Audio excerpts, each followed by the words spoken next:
stumble in the dark. You kept pushing on, but then you went too far. When your ship has sailed and all your dreams are lost, everything is wrong, you feel like it's your fault. Just remember, I will be there for you, baby. Remember, there's nothing out there to get you, don't forget it. When life feels slow-mo, just hold me. Just hold me. Just hold me.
We moved from Gateway last week to a track shaped very similar, but very much smaller. It is Martinsville Speedway in Ridgeway, Virginia, here for round number 12. There it is. Round number 12 of the ThunderClap Stock Car iRacing Series, the Sponsor Me 200, here from Martinsville Speedway. Good evening, everybody, and welcome. My name is Frank Marchese. Thank you very much for making us a part of your evening here tonight. Alongside me, as always, my broadcast partner, Tony Trapasso. Tony, an interesting race last week at Gateway. Some guys getting mixed up with the brand new restart zone. The brand new restart zone ruling, but one driver able to find his way back up through the field. Yeah, absolutely. I mean, that was a drive of a career for Truax. I mean, just the fact that he was able to keep his wits about him and come out of last week's race without any incident points. That's the biggest takeaway, is that he was able to avoid all the carnage that happened right after he got popped for the initial start violation, climb his way through the field, not hit anyone or get hit by anyone, and still come home with the victory. That's just a textbook case of somebody knowing what they're doing. The stammering and speaking of knowing what they're doing, the stammering and stuttering will stop a little bit later, I promise. Hopefully. But this is a racetrack where, yes, it's an oval. It is an oval circuit. But with the way the braking zones are set up here, this is a track that definitely leans and favors more towards road racing guys, that if they can keep this car under control, road racers are going to have just as much success here as oval racers. And by the times that we're seeing on the pylon right now, just as we go to qualifying here, the road course guys are the ones that are having the most success. They absolutely are, because this is one of those few tracks that we're going to go to where you have to do what they call threshold braking, where you have to step on the brake pedal as hard as you can, just right up into that point where the brakes start to lock up, get that car wound down, and then turned. And another thing we're going to see tonight, this is going to be the first time that the new tire model is really going to be playing a factor into a race. It got released last week, but this is the first time we're really going to see a good possibility where a two-tire stop is going to pay dividends for the first time in multiple seasons. Yep, absolutely. We'll get to that a little bit later on, as Cole Gadgedoris will be the first one to set a time. Chase Leahy on track, Tyler Chalk on track, Greg Vielle, Steven Sharik, Ryan Truex, Scott Formosa, Thomas Aaron, Robert Walton, as well as Steven Lischinski, all on the track right now for what will be a 10-minute qualifying session. 5. I'm showing 10.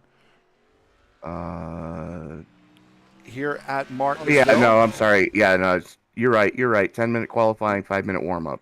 Ryan Truex hitting the wall coming through turn 2. Tyler Chalk on his second lap will cross the line in the number 31, and Chalk will better his time but not his position.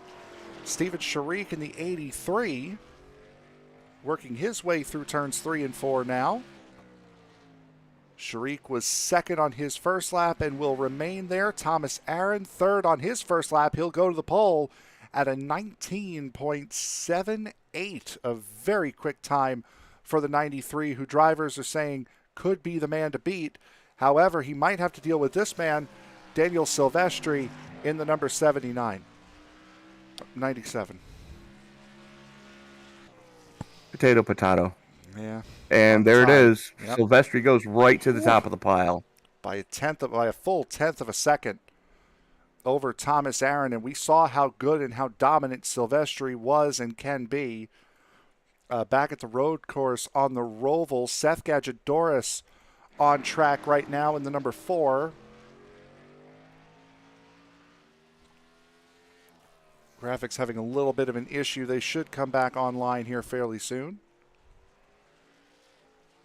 Gadgedoris with a big wiggle coming out of 4. and was 11th his first lap. He'll jump up to 9th. Mark McCrary, Oi. a guy who was in the top 5 for a vast majority of the practice session, only good enough for 11th on his qualifying run. Nikolai Jardon finishes his second lap in 15th. As Justin Clapper just finishing his first lap, Clapper will go up to 10th on his first lap. Yeah, Clapper has not had a good time of it this season so far. Looking to use this race as a race to kind of turn his season around. Said he spent a lot of time working on setups this week, practicing, making sure that, he had his ducks in a row coming into tonight. He's going to stay 10th on his lap 2. A little bit slower, almost identical times. Vince Burns right now just running practice times. Dustin Stallings on pit road right now in the Degree V12 number 5. Other than that, we still have a good 6 minutes to go here in this qualifying session, and nobody else electing to go on track. So a little bit more than half of the field has completed their qualifying times. Meanwhile, a good portion still yet to go. Which is kind of strange considering it's a night race. Track temperatures aren't going to change that much from the start of qualifying to the end of qualifying. And as a matter of fact, it's real cool conditions tonight so far. 64-degree ambient air, 66-degree track temperature currently. Having a crash here. I think I am, yes. So we'll take a quick break and we'll be right back. Stream will go dead for a moment, but we will return.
Hello, everybody. Welcome back.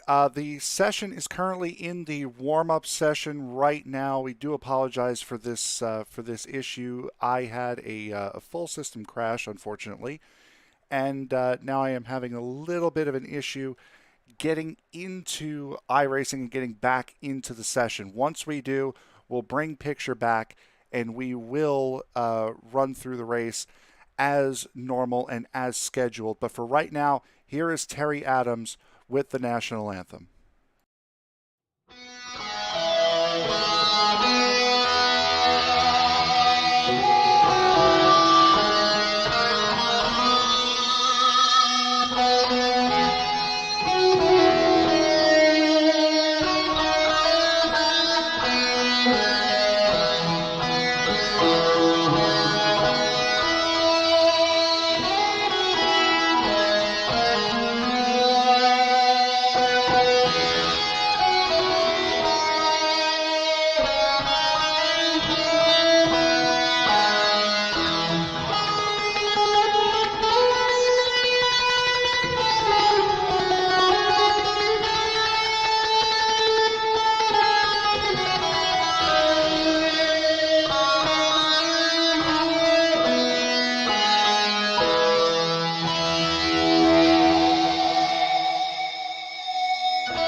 We apologize for the inconvenience, and I know bearing the context of this race, this is probably the worst thing that could have possibly happened, but we are back, we are here, we will bring you this race as we said we would.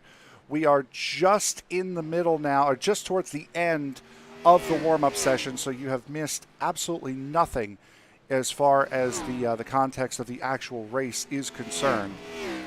Do apologize for the inconvenience. I understand 1,000% that it is a very embarrassing look, and on behalf of ESBN, I do apologize.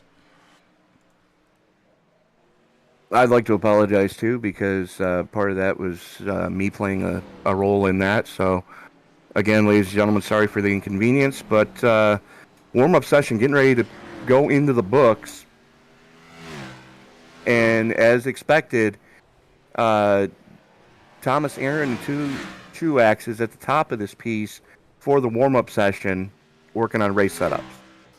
As we have now finished the warm-up session, we'll see if SDK will play ball here for a minute to allow us to show the grid the way we normally do. And it doesn't look like it. This is not a... those of you first-time viewers would know this is not a normal occurrence here with us, but we'll go through the grid anyway. Starting on pole will be Daniel Silvestri. Thomas Aaron will start outside of him in row number 1. Ryan Truex and Chase Leahy will make up row number 2. Row 3 goes to Steven Sharik and Ryan Zunk. Row 4 to Tyler Chalk and Greg Vial. Oh. No, Sorry, you had Bobby that right. Grant, yeah, Bobby Grant and Tyler Chalk will make up row 4. Row 5 will go to Greg Vial and Justin Clapper. Seth Gedgedoris and Mark McCrary will make up row 6. Row 7 goes to Greg McConey and Scott Formosa. Anthony Burleson, Cole Gadgedoris rolling off in row number 8. Row 9 is going to... Let me get rid of that. Row number 9 is going to see Nikolai Jardin and Tyler Truax. Vince Burns and Steven Lashinsky in row 10. Row 11 is going to go to Robert Walton and Roger Harrison. Harrison, the last one to lay a time in qualifying. Jake Waltman, Matt Garrett in row 12. Row 13 going to Tommy Allen and Dustin Stallings. Derek Hall and Michael Grant rounding out your field in row number 14. 28 cars scheduled to roll off here tonight. 5 sets of tires to get through the 200 lapper here at the paperclip that is Bristol. Sorry, Martinsville. Or Martinsville, I'm sorry. I can think tonight. I can, I promise. We're all a little bit frazzled with what's just gone on over the last 5 minutes, and with our system not necessarily playing ball with us either. But Tony, as we get set to go here, again, it's going to be a racetrack that favors the road course guys. It's going to be looking good for guys like Silvestri and Thomas Aaron here tonight.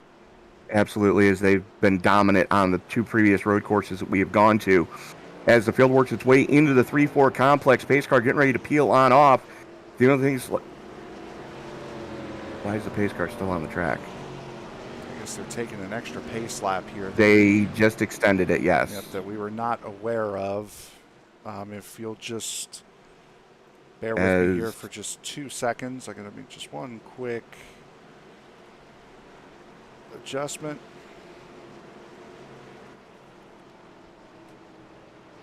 Looks like we've got everything fixed so far, as Silvestri is going to have the trigger when we get to the front stretch. Pace car starts to pick up a little bit of speed as the field works its way down the back straightaway here at Martinsville. There goes the pace car. The only thing that's left to do is wipe the visor and adjust the 5-point harness. And Grandma, grab a hot dog because it's time to get it on at the paperclip. Race fans, it's show time! Silvestri waiting on that restart zone, as was made so poignant last week, as already outside, that's the 34 of Chase Leahy. Ryan Truex down already into that second position, but still side by side as Leahy continues to fall back. Leahy did not get the start he was hoping for. A little bit of sleep at the switch and a lot bit not getting up to speed. He's still having issues. Yeah, he is not having a good time of it. He's now battling with Justin Clapper all the way back to stay inside the top 10. Unless it's a designed fallback, which that's the only thing I could see as to why he'd be falling back so dramatically as he is. That is rather odd, I would say. Very much so. As we got shades up towards the front of what we saw when we came to Coda earlier in the season, as that is Ryan Truax and Thomas Aaron running stem to stern, battling for second right now. Thomas Aaron, again, one of the favorites that we were expecting to have here in this race. Ryan Truex, after his win last week at Gateway, not only is he the first duplicate winner, the only duplicate winner on the season for this series, he is the first to win a race in each of the 3 cars on offer in this series. So Ryan Truex having a very solid season for the races that he has run, now running up in second. Absolutely. Is a little bit of battling going on towards the mid-pack as Tyler Chalk and Greg Vial going after each other. We'll look a little bit further back. Actually, that's Zunkin Chalk. I'm sorry. Still showing some issues here that we will need to address. I think as far as settings are concerned.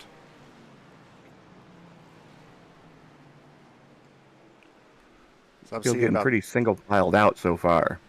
Yes, I'm seeing 21st all the way down to 28th. That's not running. So that's, again, for the context of this race, that this is just not great. No, not at all. As Justin Clapper now working on Greg Vial. So battle for the 9th position between Clapper, Vial, and now Chase Leahy, who has stopped his fallback. Good battle going on in 12th behind them. Yep. That's Greg McConey and Mark McCrary going after each other right now. McCrary on the low side, McConey on the top side. It's McConey working his way on the outsides. It looks like Cole Gadgedoris has had a moment, and the caution has come out for that number 89 Red Bull Toyota of Cole Gadgedoris. Just overcooked it going into the corner and tried to save it. We'll see here in just a moment what happened. As you see the lights on the pace car coming out of pit road.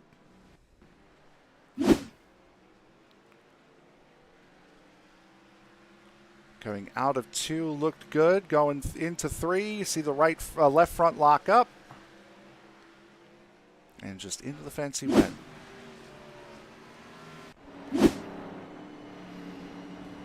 Yeah, it was a good shot into the fence, too. Definitely not a good time of it. Safer barrier coming into effect there.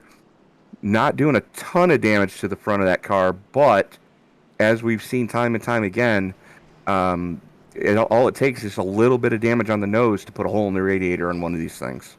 Absolutely, and while we're having these issues, and while we have a second here, we'll take another brief timeout here, and I will get these issues sorted. Again, I cannot apologize enough for what is happening here, but we'll take a quick break and be right back.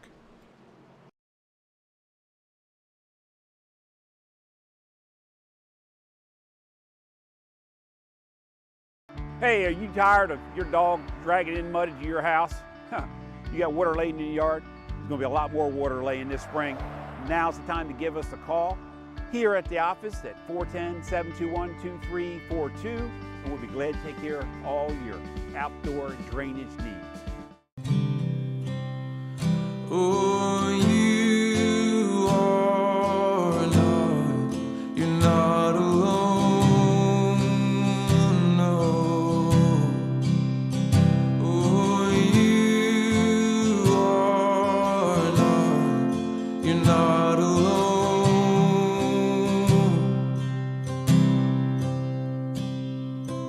You are not, you're not alone.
Thanks again, guys, for coming out for demo day here.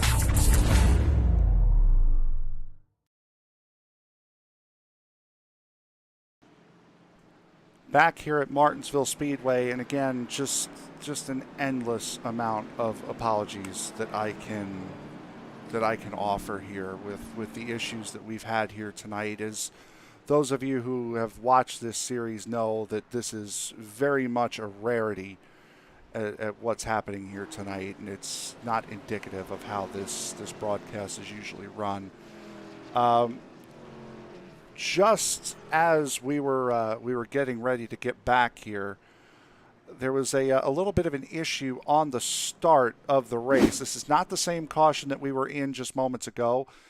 This is a separate incident that we are trying to get into here, hopefully. See if we can figure it out. And no, I don't think we will. Tony, you actually saw it, so go ahead and explain what happened. On the restart coming out of the caution, Justin Clapper spun his tires, got up into Robert Walton, and then Ryan Harrison, Matt Garrett, David Hall, Tommy Allen, Cole Gadgedoris, and Steven Lachinsky all just plowed in there. And because of that, we are back under yellow flag conditions, as a couple drivers getting caught behind the pace car. Looks like the 12 of Greg McConey and the 13 of Ryan Harrison also getting involved in that. But they're both going to get wave arounds here for both the 12 and the 13. Daniel Silvestri still leading this race. Ryan Truex still running in second. Steven Sharik, Thomas Aaron running in the top four. Bobby Grant and Tyler Chalk running what would be row number 3 here for this restart as we get set to go. Tony? Yeah, absolutely. Everybody kind of getting sorted back out, be able to work its way into turn number 3. They do have to wait till they get to the restart zone before they can pull the trigger, as Silvestri does have the button. Ryan Truex, I should say, on the top side. They're trying to get a restart here as the field works its way now into the Geico restart zone. Green flag is in the air, and we are back underway here, working lap 21 of 200. As that is Aaron and Sharik side by side for third. Steven Sharik in the 83 on the inside. The 93 of Thomas Sharik able to make it around the outside. And boy, the 83 not letting him have it, as still running side by side. That's Anthony Burleson really having to put the brakes on coming out of turn 4 to keep it out of the fence. Yeah, turn 4 seems to be calamity corners. That's where everybody was having their problems in the practice session as well, as we do have a couple of cars a lap down already. Matt Garrett in the 3, Chase Leahy in the 34, Greg McConey in the 12, and Justin Clapper as Michael Grant bringing out another caution. Take a look and see Michael Grant. There he is in the 904. Gets the chrome horn from Justin Clapper, and around she goes. Take a look and see how this incident came about. Behind McConey, and I don't know if that was Clapper. I think that might have been more that he got on. He got on the curb, and Clapper never touched him. Yeah, that he got on the curb, and Clapper might have touched him in the middle, but that would not have affected the incident to happen. Watch it from the chopper. Yeah, we're watching on board, and yep, that's exactly what happened. He clipped on the curb. Boy, Harrison almost chose the wrong way. Yeah, but if you watch it from up top in the chopper view, I could have wheeled my wheelchair between those two cars when Grant went around. Tyler Truex stopped on the racetrack, trying to get back in the proper position. Ryan Harrison, Tommy Allen Jr., Dustin Stallings, and David Hall all on pit road now, getting fuel and minor damage repair.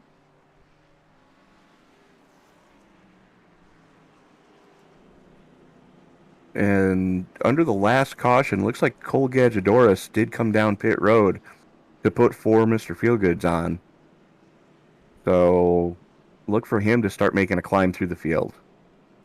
5 sets of tires for these guys here tonight. And from what we're hearing out of this new tire model, it is certainly more of a benefactor to run 2 tires, because it has been loosening these cars up. We've heard that from practice races that these guys have run over the week here. We also heard it yesterday afternoon with the Night Shift Racing League that one of the drivers put on 2 tires and felt even better than if he did have 4.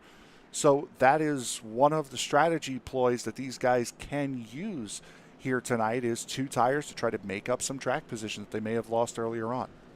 Well, they're also going to make up track position, but that's also going to free the car up, which I've been hearing a lot of guys have been running a lot of rear brake bias here tonight to try to get the car to initiate the turn. And we've known for decades that 2 right side tires will free a car up. It seems to be working almost to perfection with the latest tire model.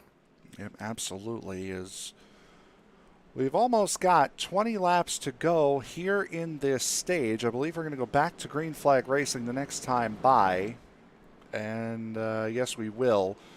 So we will have 22 laps to go before we hit the stage break. And right now, Daniel Silvestri has led from pillar to post thus far here in the early stages. 4 cautions here early in this race. And as to be expected with a field of nearly 30 here at Martinsville. Martinsville, very tight, very confined racing. You know, we talk about the hallway at Phoenix. Martinsville is just one big hallway. There's no place to hide. So if something does pop off in front of you, chances are you're going to get collected in it whether you want to or not. Silvestri out to an early lead. Thomas Aaron taking that inside line and using it to his advantage as Tyler Chalk tries to do the same in that number 31. Behind, on the inside, of Steven Sharik. Ooh, a little bit of a shot there. We saw it just off camera, the 66 of Robert Walton getting a little bit of a bump. He got a lot bit of a bump, because that car almost went around. We've just seen it lurch forward as the 23 of Ryan Zunk. Now, Ryan Zunk, we joked about it during practice before we had gone on air.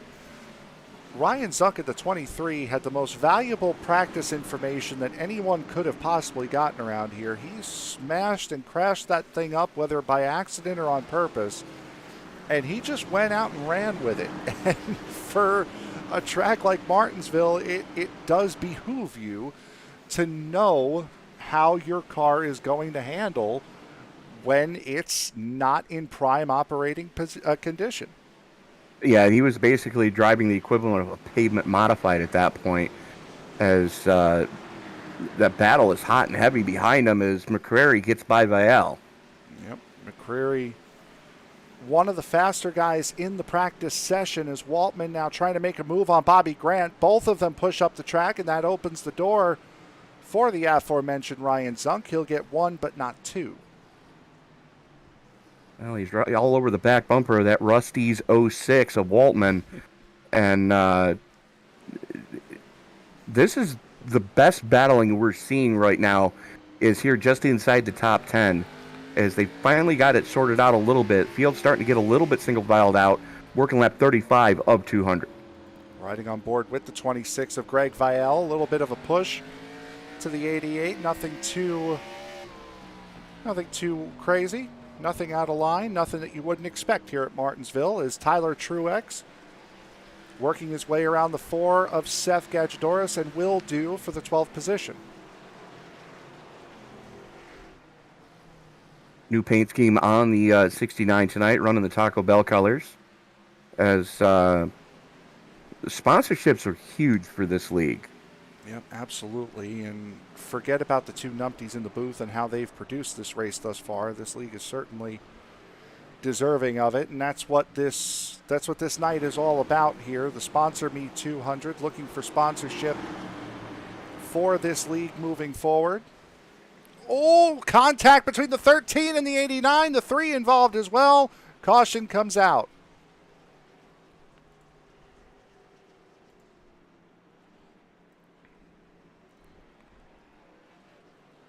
And it was Cole Gadjadoris once again. The 13 of Ryan Harrison once again.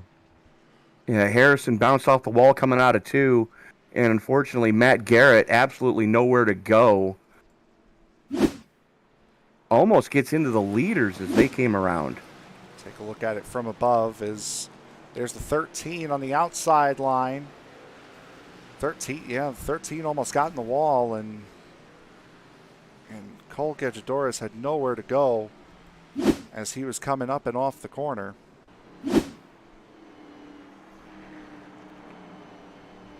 So caution number 5 with about 10 laps to go in the stage. Greg Vielle down pit road. Tyler Truex down pit road as well.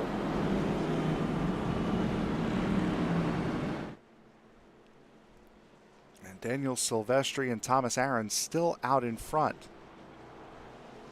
Question is, how much longer is Silvestri going to be able to hang on as his connection's starting to fade? Yeah, we saw him blinking a little bit at the Charlotte Roval a couple of weeks ago, but with that being a road course, and to be fair with how big of a lead he had, it really didn't seem to matter as Chase Leahy is going to come back around to get a lap back. It is one positive thing about as many cautions as you're having. Guys have a chance to get back on the lead lap. Greg McConey and Justin Clapper right now, the only 2 drivers that are not on the same lap as the race leader. Though they are on the same lap as each other, so Yes. That is the race for the free pass position. Cole Gadjadoris just barely making it out of pit road before getting put a lap down. Steven Leszczynski, Matt Garrett, and Tommy Allen Jr. right now are on pit road. I believe Justin Clapper has gone down the pits the same as well. He has. Still trying to get some damage fixed on the 63. Here they come now, trying to get out ahead of the pace car.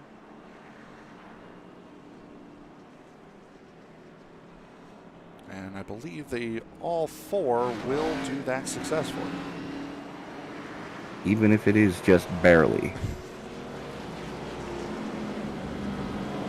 I think the 89 made it a little bit closer than those guys did.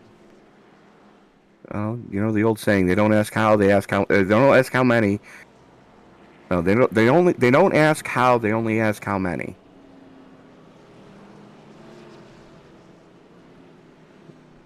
As lights should be going out on the pace car this time by.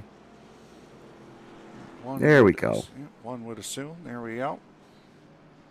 And I got to say, this is probably going to give the advantage to Ryan Truax, as Thomas Aaron's going to be starting outside row number 1. And that's not going to work. And no, he did not make it out that time. Did the 89, so he will have to stop on track and fall to the back. Pace car peels on off, going into turn number 3. Silvestri has the button as the field works its way out of turn number 4 and into the Geico restart zone. Green flag out, and we are back underway. And immediately, Aaron throws the block on Truax. Great jump for Silvestri. Allowed Aaron to get down. Big incident here in turns 1 and 2. Everyone piling in on each other. The 3 has gone under the 99. The 66 involved, the 4, the 14, the 11. So is the 88. Naturally, caution out. Oh. Oof. Boy, that had all the makings of a parking lot. Yes, it absolutely did. It started with Bobby Grant. See this from above. Grant in the 14, down at the very bottom of your screen, runs into the 83, and then it's just an accordion effect from there.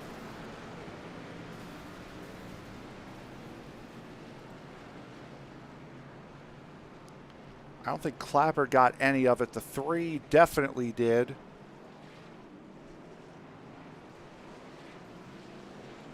Right on board with Matt Garrett here. Looks like Clapper may have gotten run over from behind, if anything. It's on board of the 3. Everything happening in front of him, and you get to a point where it's just you can't see, and Oh, hello.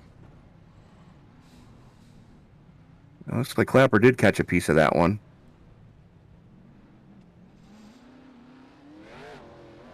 But he had help doing it.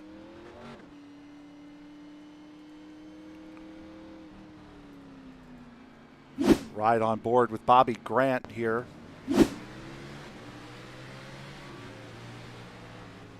As Grant gets into the back of the 83, and then all of a sudden now he's just getting knocked around. And they are putting that one on Jake Waltman.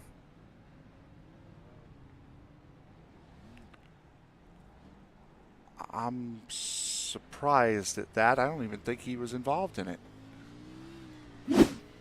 Was he? I didn't think so. But they're giving him an EOL. Unless that was a requested EOL, because I don't remember seeing him being a part of it. Silvestri has come into pit while we were showing those replays there. And Tony, if you wouldn't mind going on a fact-finding mission as to whether... I'm about to go do that, yes. There we go. So Silvestri may have given up the stage win. Now the stage and the stages here tonight are at the ends of lap 50 and lap 100. So you split the first half of this race into halves, and then you run the second. And right now, Thomas Aaron would be the guy, unless they are, it looks like they're getting ready to go, possibly. Yep, they are getting ready to go green this time. The 4, the 11, and the 88 have not been given the clear to go around the pace car yet.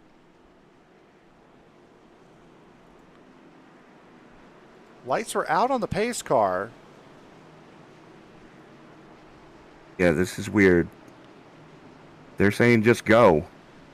It's going to be a one-lap shootout. Yep. So there we go. And Katie barred the door because it's about to get fun. Green flag back out. Caution will come out at the end of this lap with the stage. As Thomas Aaron coming through 3 and 4. Not too much drama here. Thomas Aaron will win stage number 1 here today. And behind it, I think Daniel Silvestri may have had an issue. Yes, he is well behind the field. And that car has received a shot from somewhere. I think it may have been Michael Grant in the 904. Oh, boy, yes, it was. Let's see here. That's Michael Grant in the 904. Just way too hot going into turn 3. And that's actually what brought the caution out. Yeah. Okay, so, well, stage was effectively over anyway. And now pits are a very busy place. Tyler Truex, David Hall, Greg Vielle, now the new top 3. And Thomas Aaron will win the race off of pit road. And Tony, if Thomas Aaron is available, if you'd like to bring him up here to have a chat. Let me see if I can find yes, him. He is. Let me. There he is. Just move him up really quick, and then Tony, you should be with our stage 1 winner. Stage 1 winner Thomas Aaron. That was a tumultuous first stage. Yeah, it's pretty rough out here. Everyone's getting everything they can get. They're not waiting either. That's what it seems like. But you've had some good, hard battles so far up at the front of this piece, keeping that Shiner Bach car relatively clean so far. Yeah, the race car driver in you just wants to go, but you just kind of mentally always have to say, just be patient, be patient, be patient. Just still a long way to go, still 150 laps to go, so just trying to keep a cool head and get through this field here. Well, Thomas, it looks like they're starting to wave the cars around, so we are going to let you get back. Best of luck to you, sir. Appreciate it, guys. Enjoy the race. So that was your Stage 1 winner, Thomas Aaron. As gifted a Stage 1 win as it was, there is Tyler Truex that we're riding on board with now. He will be the leader as we get ready to start stage number 2.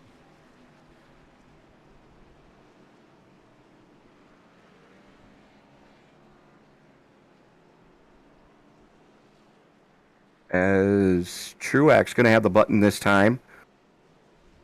Jake Waltman up there, Greg Vial, Tyler Chalk, Greg Marconi, as they just extended the caution.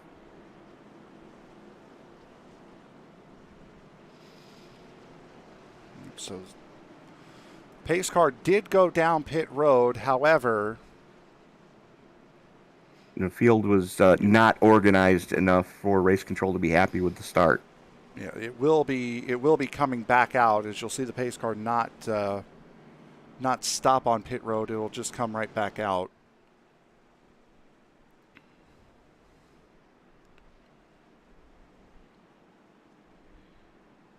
As it will now find its way back up to the front of the queue here, as now it'll just jump right back down again. One of the benefits of a short track. These extra pace laps don't add up to much. No, not really. But Truax going to have the button as the field works its way into the Geico restart zone. Waltman right there as well. Waltman spins the tires. Waltman has pit. He came into pit on lap 45. The pit stop cycle just before that final start. As boy, look at Greg McConey coming up through the middle. He was just 3 wide for a moment with with Ryan Truex on his outside, and Thomas Aaron to his inside. He was just second to last a couple of laps ago. A lap down, he's already up in 6th. Absolutely, as they're giving a warning to the entirety of the field that don't slow down once the pace car peels off. You have to maintain pace speed, as Waltman now throws to the inside of Truax going into 1. Yeah, but Jake Waltman, after missing last week at Gateway, lost a lot of ground in the points, which we will show you a little bit later on today. Current Cup Series points leader now up in front here in the Xfinity Series. Tyler Truex running second, a Tyler Truex racing machine of Greg Vial right behind him, as Thomas Aaron appeared to have a little bit of a wiggle coming out of turn 4. Looked like he may have had some help coming out of turn 4. It's Ryan Truex behind him.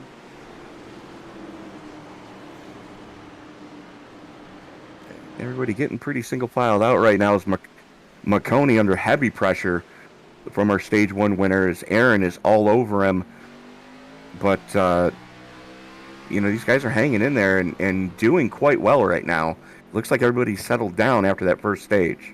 And I think that would have also been a league directive as well, is give and take a little bit more, maybe, would be the order of the day. We do have one retirement. That would be the 21 of David Hall. He is done after this most recent stage start here. He had a throughput. Oh, well, there you go. And that was, Lord knows, that was a talking point last week at Gateway. Yes, it was. As we've got a battle hot and heavy for 5th right now, as Aaron is leaning on McConey. Aaron is quick. He knows it. He wants to get around Greg McConey, and he will. But McConey on that outside line, able to keep the momentum, but going into the corner, it's going to be all Thomas Aaron, and he will make that pass stick. Meanwhile, Tyler Truex is getting quite big shot from Tyler Chalk. Slides Greg Vial up and out of the way, and now Thomas Aaron collects some of it on the back end. Boy. Tyler Chalk went in there way deep.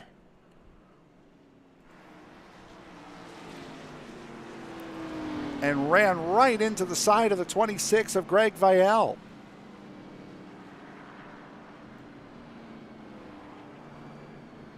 Yeah, he just full sent it. And Vial, it looks like he tried to throw the block and didn't realize the 31 was already there. It was way too late. I don't even think he tried to throw a block. I think it was just so quick, the 31 coming into the corner. Looking at that replay, we'll take a look on board. We'll see if Vial moves over, but I don't even think he had a chance to move over. Oh, well, it looked like he was going into the corner. Wasn't expecting, nor would you be, expecting Tyler Chalk to be diving in that aggressively. He wasn't making the corner whether he was outside of him or not.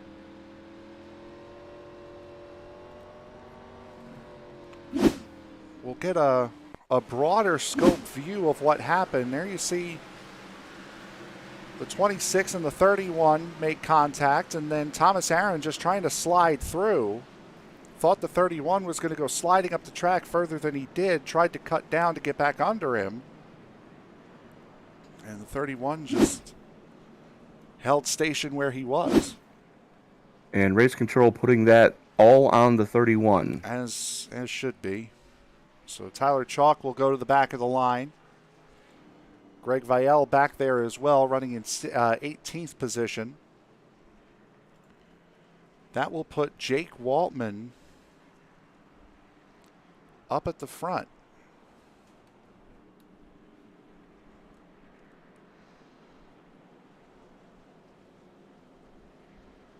So Waltman, Truax, McConey, Truax, Sharik, Zunk, Famosa, Stallings, Leahy, and Burleson rounding out your top 10 as they currently sit. Silvestri, after giving up the stage win, currently sits in 11th.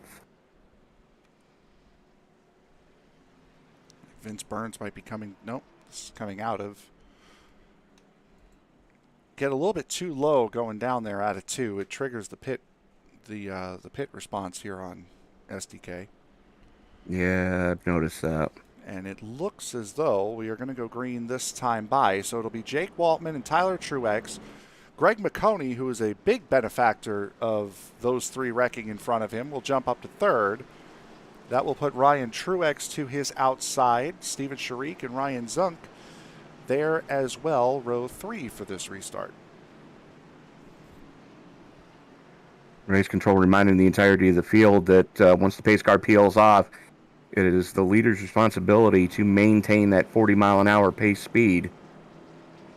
As here we go into 3 and 4 with Waltman going to have the button for the first time tonight. Out of turn number 4 they come and into the Geico restart zone. Green flag in the air, and we are back underway. As Waltman, again, another great start for Waltman. Tyler Truex having to deal with Greg McConey to his inside.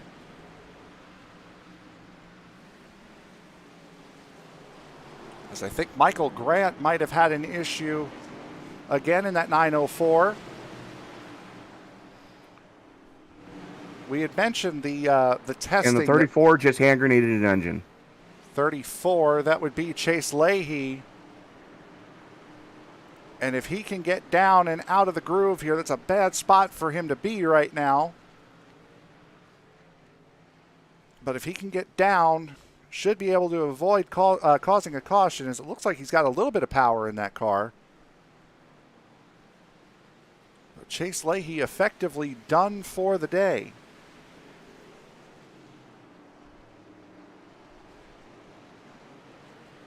As we are already working lap 73 of 200 here. And unfortunately, Thomas Aaron mired back in traffic, and I think somebody else just hand grenaded one. There is Thomas Aaron. Cole Gadjadoris. Yep, and there he is in the 89, slow on the outside line. We've seen him have a couple of nose-first incidents here tonight, and he is really slow, just trying to get down to the bottom. He's going to park it and tow it. Fortunately, it was quick enough for iRacing to not throw a caution, so we will stay green. Battle right now hot and heavy for 14th spot as you've got... Thomas Aaron, Bobby Grant. There it is. Side by side. And I'm sure Thomas Aaron's racing with a little bit of anger here. He said it's not a fun place to be right now out on that racetrack. No. And you can imagine why. That started with Clapper, though. Clapper got into the 14, and Aaron doing everything he could to try to not get into him. Yeah, Justin Clapper, ooh. I don't know if that's the 14 not giving the 63 room or if the 63 tried to make an ambitious move, but either way. The 14 received the chrome horn either way, yeah. Yep.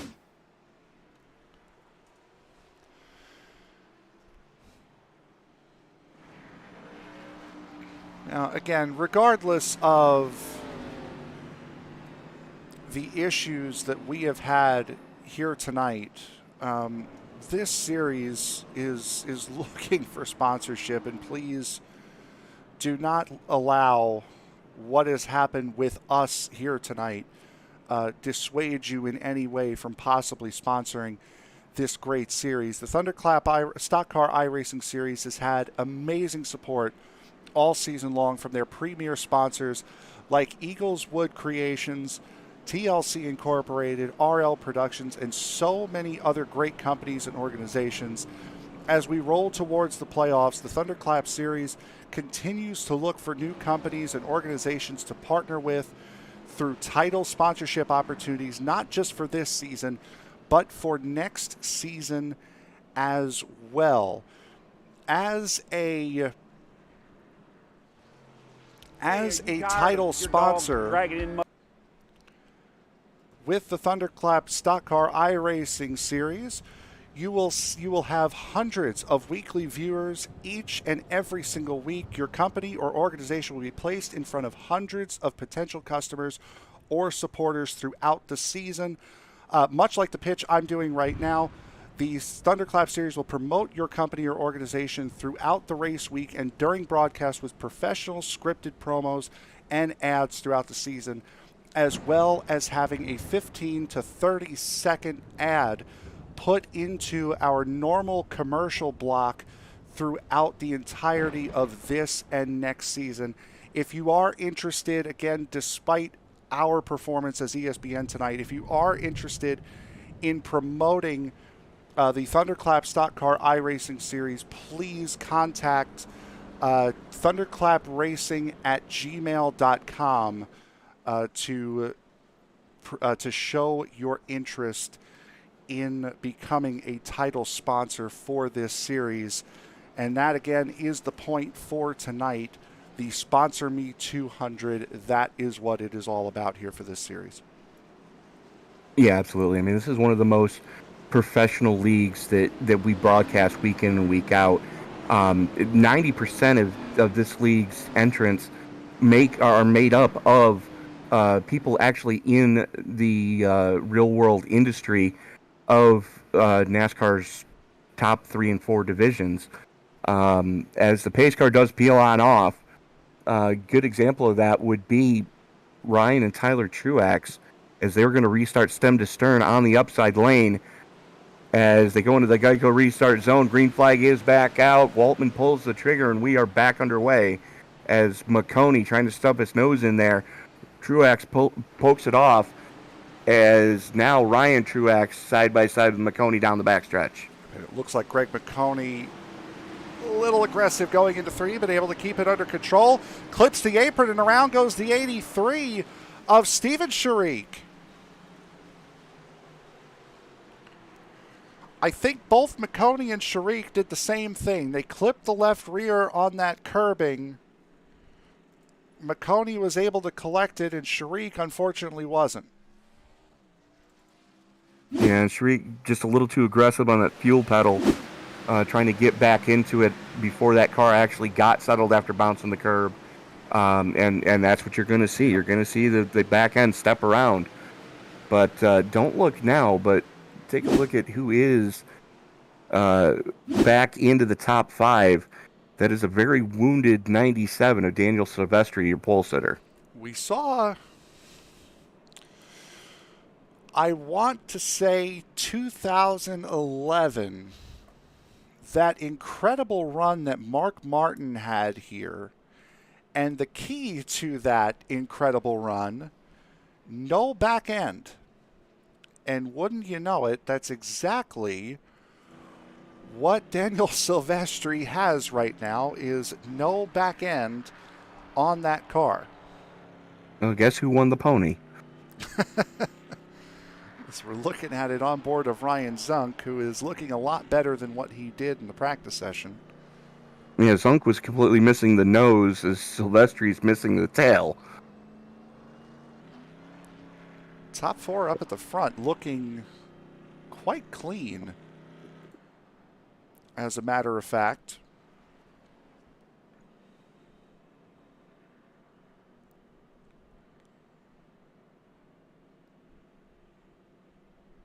As we work, I believe, caution number 8 of the night, not counting the stage caution. And race control just announced they are shortening all cautions by a lap. So we are going green next time. To try to get as much green flag racing in as possible here. So Waltman, Truax, McConey, Silvestri, Zunk, Formosa, Burleson, Stallings, and Vial, your top 10, as we get ready to turn them back loose, Frank. Yep, Jake Waltman up here at the front. Tyler Truex there as well.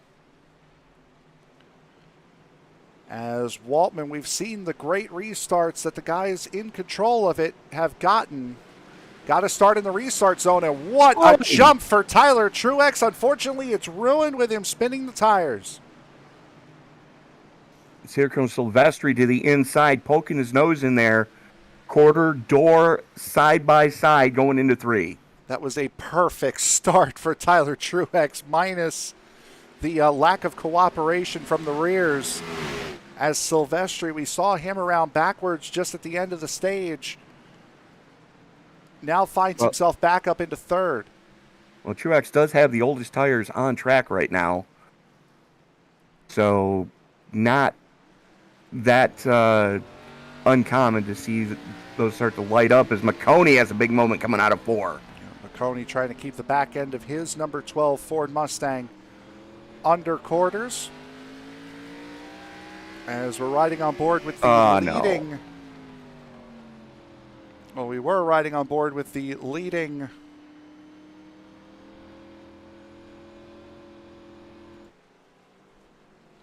Speed Kings car, as now we are under caution yet again. And the 31 gets into the 14 again. It has been an eventful night for those RDE Sports machines, both the 14 of Bobby Grant and the 904 especially. Their teammate and championship leader, Roger Diebold, not here.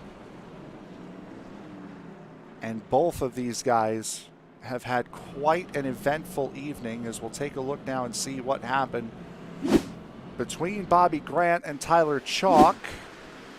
Chalk in the 31, Grant in the 14, going down into turn 1.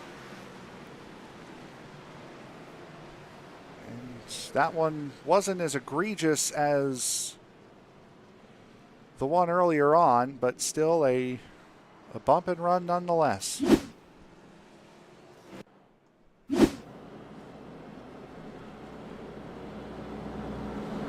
So once again, we are 10 laps away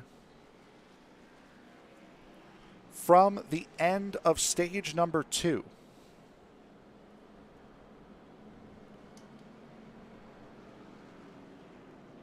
Waltman, Ryan Truex, Tyler Truex, Greg McConey, Ryan Zunk, the top 5.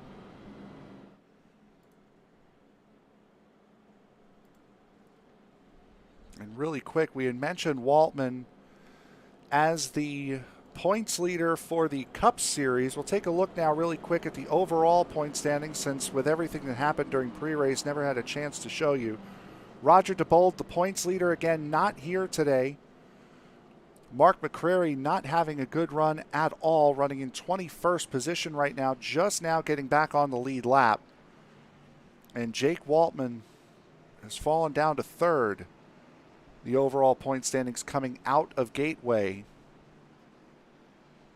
And in a moment, we will show you the Xfinity Championship the next time we get a chance to. And they just announced that the 31 is on a probation right now, being as he's already caused 2 accidents tonight, one more and he will be parked. But Tyler Chalk has had that car on pit road for the last almost 3 minutes. Green flag back out as the 6 of Waltman gets a pretty decent jump. Ryan Truex getting the better of Tyler Truex. Meanwhile, Ryan Zunk looking to the inside of Greg McConey here in the last gasp effort in this second stage. Question is, are we going to be able to get to lap 100 cleanly? As everybody seems to get single filed out. The closest race right now is between Formosa and Burleson, as Formosa on the top side, Burleson on the inside. A lot of front end damage on Burleson 79, a lot of rear end damage on the 80 of Formosa. Wow. Moving over in the braking zone that close is not advisable as they make it work, though. Thomas Aaron getting around the outside of Vince Burns in the 55. Now we'll look to take the 5 on the inside and get rid of 3 5s and 2 corners. All right, then. my brain can't even wrap its head around that math yet. Well, no, the 55 of Vince Burns. I know.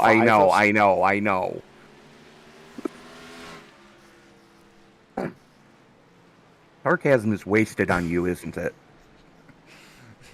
I'm really not in the mood for sarcasm with everything that's happened tonight. Aaron now to the inside of Burleson. Now says his sights and try to reel in Formosa. Good recovery drive for Aaron. Yep, Thomas Aaron has gotten around Anthony Burleson. A solid run for Burleson here, as Scott Formosa will be the next one on his list. Jake Waltman has gotten out with Ryan Truex, albeit to a 1.2 second lead over Tyler Truex. But Ryan Truex definitely close in tow, as we are just about to crown a stage winner here. And it's looking like Lightning McQueen will take the green and white checkered flag here. One more lap to go as the field works its way into 1 and 2. Down the back straightaway. Good gap between Ryan Truax and Tyler Truax, as Ryan giving Waltman all he can handle right now, as Waltman able to come across the line, and there is the stage. Stage 2 winner, Jake Waltman. Still wait for the remainder of the top 10 to cross the line. And that will be that. So Jake Waltman wins yet another stage this season. And we, with that, will take a quick break and we will be right back. You're watching the Sponsor Me 200 from Martinsville Speedway. The ThunderClap Stock Car iRacing Series will be back right after this.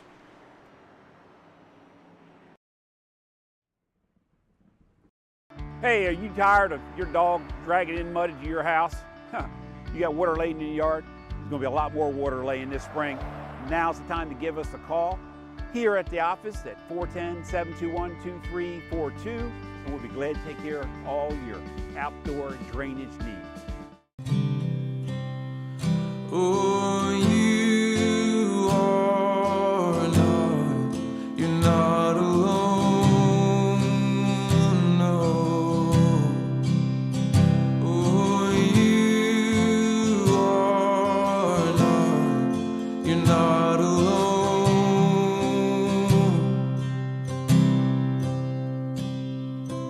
You are not, you're not alone.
Thanks again, guys, for coming out for demo day here at Chaladon and just going over hip start and how it's going to improve your swing.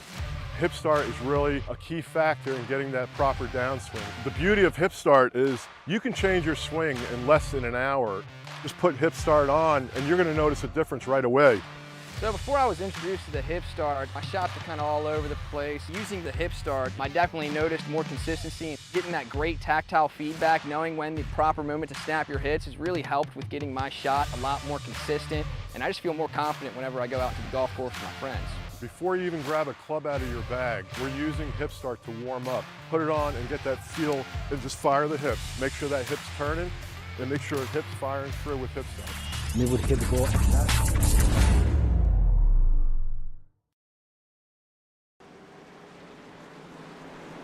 About to go back to Green Flag Racing here from the Sponsor Me 200 at Martinsville Speedway for the ThunderClap Stock Car iRacing Series. Green flag is back in the air. Seth Gadget-Doris did not pit under that stage break. Neither did Daniel Silvestri nor Vince Burns. And now Vince Burns being taken 3 wide and passed by both Thomas Aaron and Jake Waltman. Aaron only took 2, and we are back under caution. And that was the strategy play that we were talking about as Tyler Truex is around backwards in turn 2. Oy. Boy, from the broadcast booth to the racetrack, this has been quite a night already. Anthony Burleson, Bobby Grant, Mark McCrary, Greg Vial, Tommy Allen, all getting involved in that one. I'm sorry, that was down in turn 3 and 4. My apologies. That was Truex trying to dive in a little bit too hard on the 55 of Vince Burns, realizing it wasn't going to be a smart move and spinning it out to try to avoid causing a major incident, and in the process, as you typically do, caused a major incident.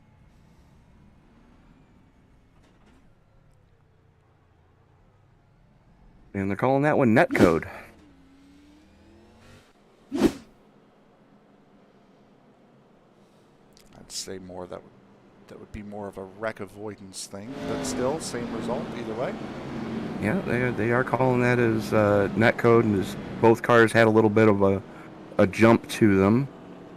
But the right side of the 69 of Tyler Truax is just torn to shreds right now. I believe it. He had about 3 or 4 cars run into it.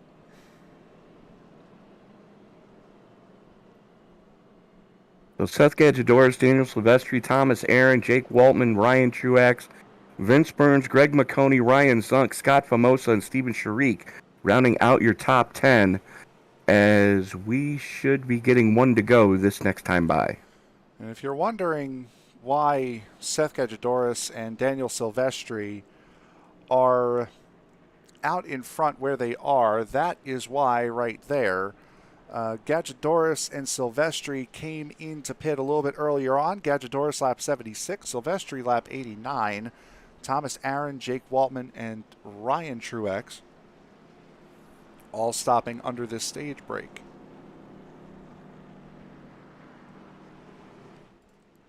For Jake Waltman, up 19 spots from where he started this race right now, running in the 4th position. Waltman, your stage 2 winner, currently sitting in 4th, so definitely a good run. Right next to Thomas Aaron, stage 1 winner. This is about to get interesting. I would say so. 2 cars that haven't pit in a while versus 2 cars that just came out. One of those 2 on only 2 tires. Which again, we were wondering when we were going to see that strategy come to fruition, as Seth Gadget-Doris will lead them through turns 3 and 4. Once again, green flag is back out. Gadget-Doris goes, and we are underway yet again. Gadget-Doris getting a good jump, but here comes Aaron to the inside of Silvestri. 2 tires against no tires under that Stage break. Oh, Looking to get 2 yeah, for that 3. was ambitious. Not going to work. everyone keeps it straight. Silvestri comes off of turn 4 with purpose. Here comes Waltman to the inside of Aaron. Leans on the Shiner Bach 93 as the 06. Now back to the point. A little bit of tail wiggle coming out of 2, but gets the move finished going into 3. That was about as ambitious as you could have gotten for Thomas Aaron. You understand the desperation, but still a very ambitious move for him. And Silvestri on a warpath on that outside line, trying to get around both McConey and Ryan Truex, ends up losing ground. Oh, McConey gets into Truax. I could have swore he may have gotten a little bit of a shot from the 97. Now, Silvestri, we noted earlier, he's been blinking. And I'm sure he definitely had help. Yeah, Silvestri, I'm sure, not happy with how he was dispatched from a battle with the race lead.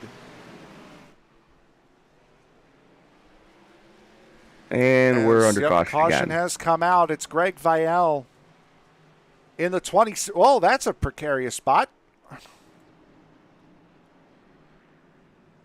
What in the world started with happened? Truex. Wow. Say, what in the world happened that could have gotten Vielle in that situation? It started coming off of 2 with Truax. Well, there you go. Tyler Truex trying to save a slip up out of 2, and 26 didn't get out of the way in time. And just up and over. Oh, look, a top.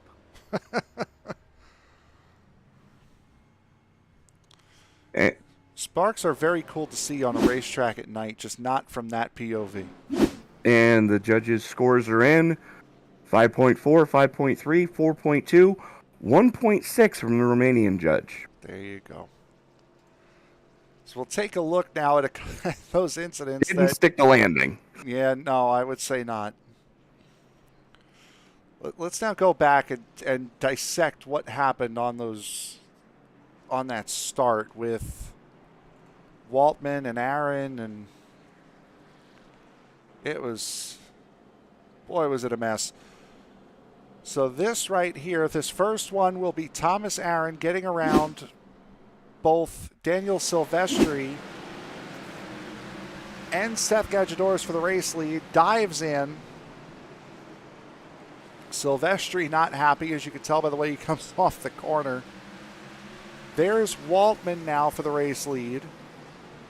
A little bit of contact between those two.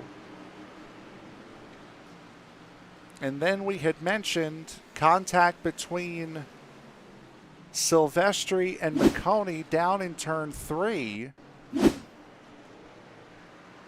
This is Silvestri getting around the outside of McConey, at least momentarily. Slides up the racetrack. Gets around Burns. Dives it into the corner. Oh, no, maybe, you know what? We're going to have to clear Silvestri of that because he was well clear of the 12. And here we go. Pace car is off. Oh, there we go. Great timing. Jake Waltman has the trigger again as the field works its way back into the Geico restart zone. Green flag is back out, and we are back underway as we've got cars around again. Yeah, we do. At the back of the field, Scott Formosa, Robert Tommy Allen Jr. There's Formosa. Anthony Burleson involved. Formosa. Burleson now finally gets the car righted again.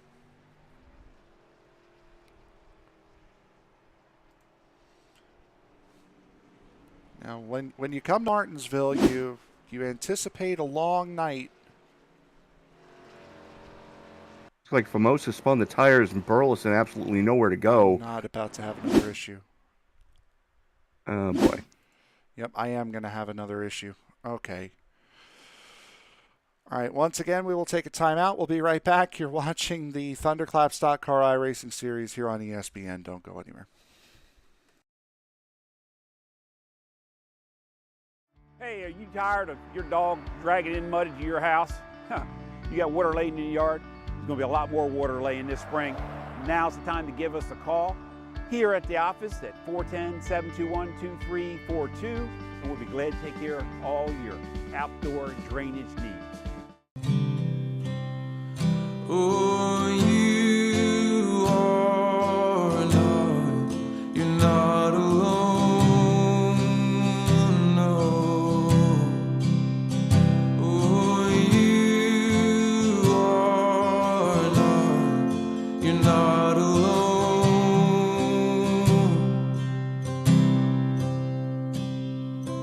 You are not, you're not alone.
Thanks again, guys, for coming out for demo day here at Chaladon and just going over hip start and how it's going to improve your swing. Hip start is really a key factor in getting that proper downswing. The beauty of hip start is you can change your swing in less than an hour. Just put hip start on and you're going to notice a difference right away. So before I was introduced to the hip start, my shots were kind of all over the place. Using the hip start, I definitely noticed more consistency and getting that great tactile feedback, knowing when the proper moment to snap your hits has really helped with getting my shot a lot more consistent. And I just feel more confident whenever I go out to the golf course with my friends. Before you even grab a club out of your bag, we're using hip start to warm up. Put it on and get that feel and just fire the hips. Make sure that hip's turning and make sure the hip's firing through with hip start. I'm able to hit the ball a lot straighter and a lot farther, and more importantly, consistently hit the ball. What I've seen today, I personally live by and swear by the hip start.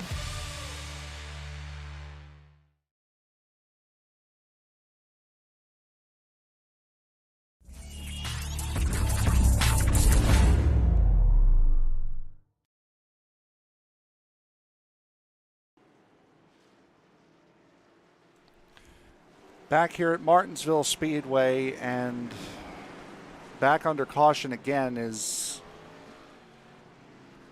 just as we were coming back. I believe that was Dustin Stallings in the 5 that has gone around. Well, no, Stallings got collected in it, but it started with the 99 of Stephen Lachinsky getting into the 3 of Garrett, and then everybody just stacked them up behind him. Nikolai Jardin, Dustin Stallings, Anthony Burleson, Greg Bial, and Seth Gaddoris also catching a piece of it.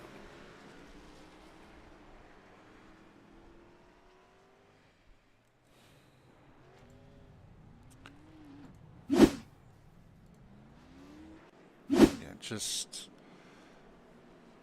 issue after issue tonight on our side. It's if there's any, and if you, I'm trying to hide it the best I can, but if there's any frustration that you're hearing, it is 1,000% about how the broadcast has gone tonight, not the race. This is,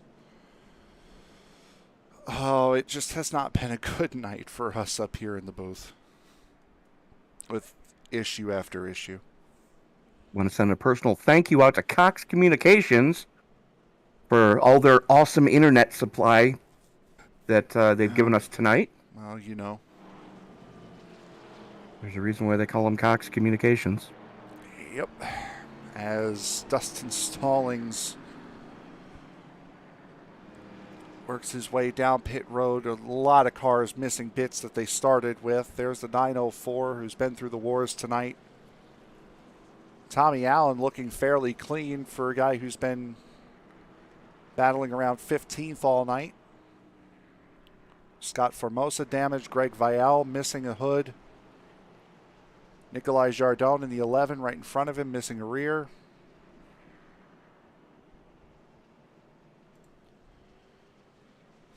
As back up at the front, Jake Waltman continues to have a solid run and is getting back on form from what we saw earlier this season. Now, Waltman trying to become the first repeat winner on the season whose name is not Ryan Truex. The win for Waltman this season, looking back at it, came at Bristol in the Cup car back on May 11th. So a little bit more than a calendar month since Waltman has been in victory lane, as we get set to go back to green flag racing yet again here. Working lap 134 at a slow restart on the outside line, and then Daniel Silvestri gets the inside line bottled up. It looked like Waltman was trying to run Aaron up the track to get him into the dirty portion of the track coming through 3 and 4 before the restart. And it worked to a little bit of an effect, as Aaron now has to slot back into second, as here comes McConey looking at the inside on Truax. McConey can't quite get the move done. Ryan Zunk there as well. So is Vince Burns in the 55. Vince Burns up 12 spots from where he started. Second biggest mover of the race, second behind the leader, Jake Waltman, plus 22 on the evening. But we still haven't seen the money stop, as Aaron giving Waltman all he can handle through 1 and 2. That was a bump draft all the way through the corner from the 93. Oy. Yep, Aaron, boy, oh boy, Aaron getting aggressive, not just with the front of his car, but with the back of it as well. Pushing Waltman through the corner and then trying to cut Silvestri off, as Steven Sharik has gone around in the 83. So has Tyler Truex in the 69. 13 of Ryan Ryan Harrison there as well.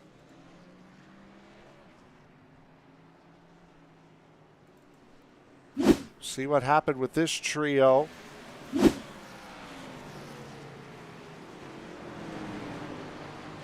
Sharik on the outside, Truex coming up off the corner, didn't have enough room. And they just arc a brake right behind him. Take a look and see. We'll ride on board with Ryan Harrison to see what happened with him. This is how he got involved in it. It's the 14 of Bobby Grant in front of him, and I guess he was trying to shoot the gap and didn't realize how far over right he was. That's what it looked like. Anthony Well, the good news is, if you're a Dustin Stallings fan, he just got the free pass. Well, there you go. So Dustin Stallings in the 5. There he goes getting it.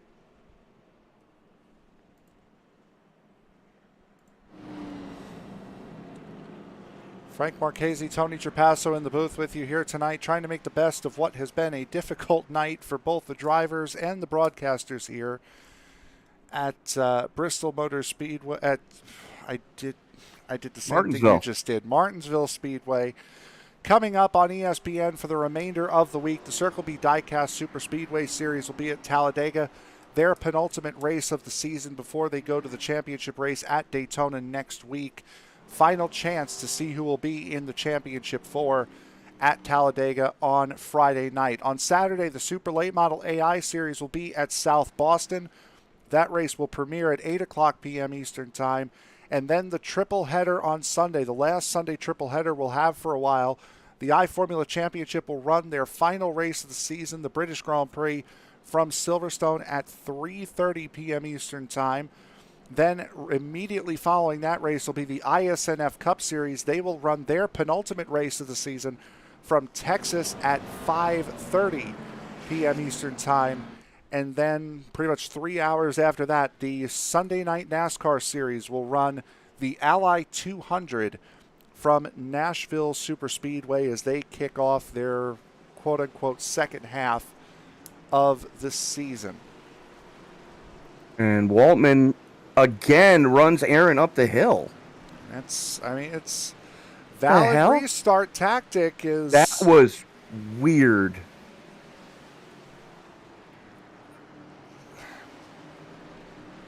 So the new iRacing restart zone not working tonight as the 13 had just been waved around the pace car.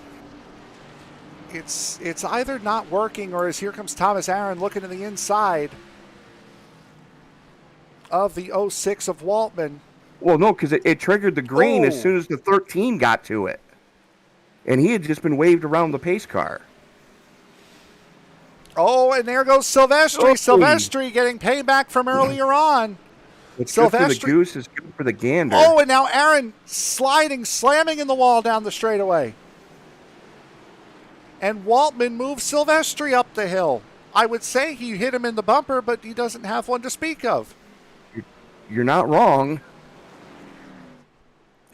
Four Fords and a Toyota at the front of this piece.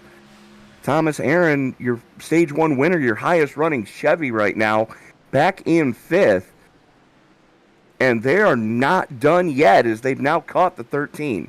And one guy who has been through an absolute war tonight, Mark McCrary, currently sitting second in the overall point standings. McCrary was down a lap for a vast majority of this race, down outside the top 25. He is now running in 7th. And missing the nose of that car.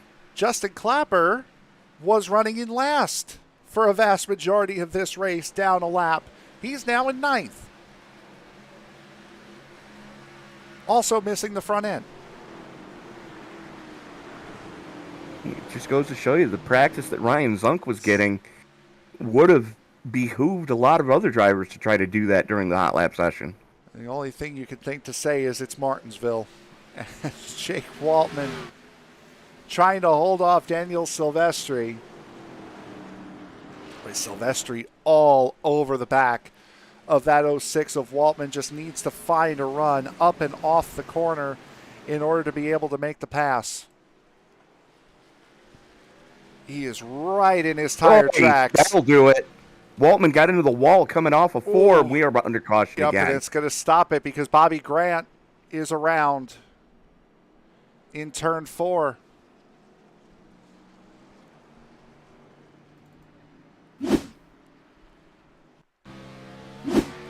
Bobby Grant, another recipient of the Chrome Horn. It's with Matt Garrett in the 3. Middle of the corner, net code. The one to blame for that, Nikolai Jardone, couldn't get out of the way.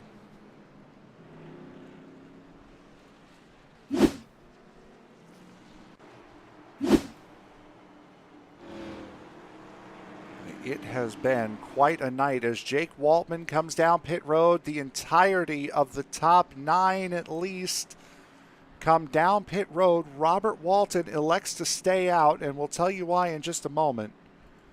But as we work through pit stops here, Robert Walton will be the race leader. Matt Garrett staying out as well. Steven Sharik staying out. Silvestri just now getting to his box.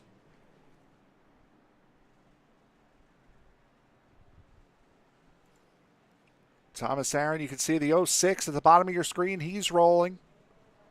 So is Greg McConey. Silvestri out second. Yep, out second. McConey picks up a spot on pit exit, beating out Thomas Aaron.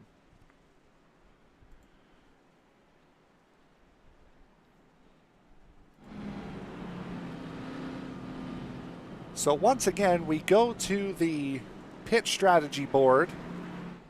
They just received word, EOL to the 06. for impeding on pit road.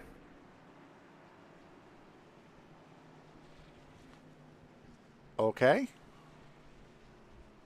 So that is going to throw a monkey wrench into the works of Jake Waltman. It absolutely is. And this is not the first time he's had an issue on pit road this season. We'll try to find where the impeding would have been.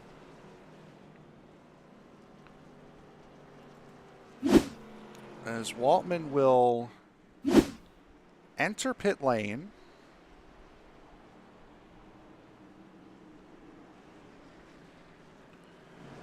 It would have to be on pit entry, would it not? It was. That's what they were saying. But here we go as they're getting ready to turn them back loose. Race control warning everybody that we've got a lot of different pit strategies playing out right now. Robert Walton and up at the front. Daniel Silvestri had a blink at probably the wrong moment. Got in between Steven Leszczynski and Steven Sharik. Dustin Stallings getting shuffled out to the outside. McConey and Sharik go side by side through 3 and 4. Sharik missing the nose. McConey relatively clean. Thomas as Aaron, they're 3 wide behind him. Thomas Aaron about to go 3 wide on Ryan Zunk, and Zunk backs out of it. Self-preservation. Wisely backing out of it. Yep, self-preservation. Now there. he's using Sharik as a pick. Boy, and now he's using Sharik as a... just moving him out of the way now. Now I'm going to try to McConey has gotten by Leszczynski. Now I'm going to try to get through Steven Leszczynski in the 99. Robert Walton currently up front, not for long, as here comes Daniel Silvestri. He will make the pass stick. McConey gasses it up to try to get under Walton. Can't keep that momentum up. Coming out of the corner, going into turn 1, though, he will be able to get down there. Leszczynski stuck on the outside. Thomas Aaron looking to follow McConey through. And just like that, Aaron back into a podium position as McConey on the better strategy. Now, Walton and company, last time they were down pit road was lap 138, so the previous caution. And they decided to stay out this time to try to gain that track position. And unfortunately, it's not working. No, it is not, unfortunately. Walton did lead a couple of laps, though. So that will be good for him as far as bonus points are concerned. There is Walton right now shoving Leszczynski aside. He was already in front of him, but with a higher entry, forcing Leszczynski to take evasive action going into the corner. As Justin Clapper looks to jump up into the 8th spot. And will. I'm still watching that battle for second between McConey and Aaron. Aaron has been all over the back bumper of McConey.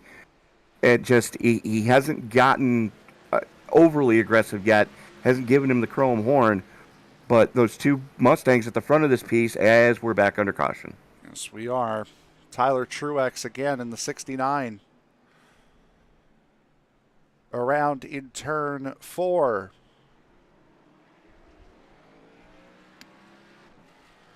Oh. Yeah, that'll do it every time. Here's what Tony's referring to. That's Jake Waltman trying to get back up through the field. Hot entry for the 69, and unfortunately a cool exit. And they just gave the EOL to the 06, claiming that 100% on him. And I can't say that race control is wrong in that statement. No, I would agree as well. So Waltman racing a little bit angry, trying to get back up through the field after impeding under the in-pit road. The only thing I can think of as to what he did was he came down pit road really slow from what pace speed is. Pace speed, well, pit road speed is 45 here, correct? Well, let me double check that math for you. 35. Yeah, I was going to say it's either 45 or 35, and he looked as though he was coming down at about 25. And that's where they popped him for impeding. As everyone behind him was really slow as he got into the box. And he built out quite a nice little lead, as we saw in that replay. As Daniel Silvestri currently in the lead, Greg McConey second, Thomas Aaron third, Ryan Truex top 5 position still.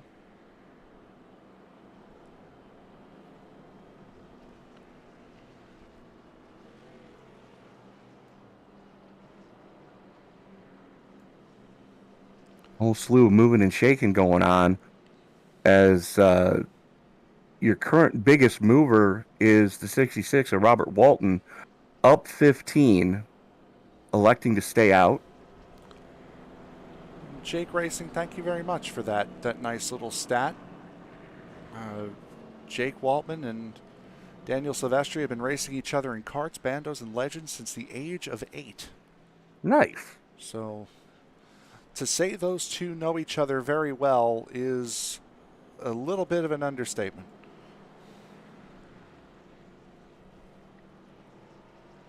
That's where you form frenemies from. As you're friends off the track, but you want to kill each other once the helmets get strapped on. It's, as Charles Leclerc famously said, it's just a racing incident. Sure. Go with that thought. And race control announcing that because we are inside 50 to go, for at least the time being, they are not going to shorten the cautions, as the lights do go out on the Ford Mustang GT500 pace car. 2 Fords at the front of this piece. Silvestri going to have the trigger when we get back to go green. Now, Thomas Aaron won back at Circuit of the Americas almost 2 calendar months ago, back on the 27th of April. The other drivers in the top 4, Silvestri, McConey, and Truex, have won the last 3 races. Ryan Truex last week, Silvestri the week before, McConey the week before that. So a lot of race wins up here in this top 4 as we get set to go back to green flag racing here. It is back out. A good start for Silvestri, a clean getaway for the rest of the field, and we are back underway with just over 30 to go.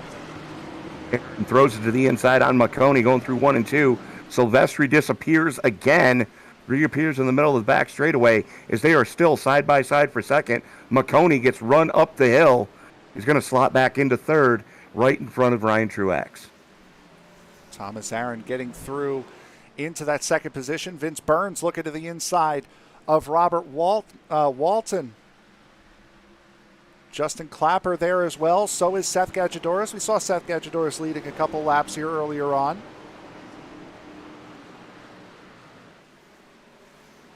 As Clapper works his way up into 7th. Something just happened to Burleson. Oh, that's what happened. There's Anthony Burleson in the back now. He's rather How is that not a caution? He's clear from the back of the field right now, and we'll take a look at the incident that Tony's referring to.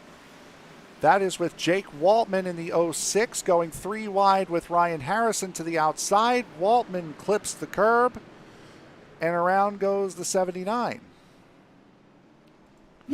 I'm still trying to figure out how that wasn't a caution. I think maybe because he was still straight enough and got the car rolling in an acceptable amount of time, as Steven Leszczynski coming under fire from Matt Garrett in the 3, that for 12th. As Leszczynski continues to fall back. Almost side-by-side contact between the two. Your biggest mover so far is that PetSmart 55 of Vince Burns, up 13 from where he started tonight. Sacramento, California native in that number 55. Running in the 6th position. Still close battling throughout the field as Waltman still continuing his charge up, looking for the 15th spot away from the 5 of Dustin Stallings. As Waltman gets the spot back. And he's got to be aggressive here with 26 laps to go as we hit the line.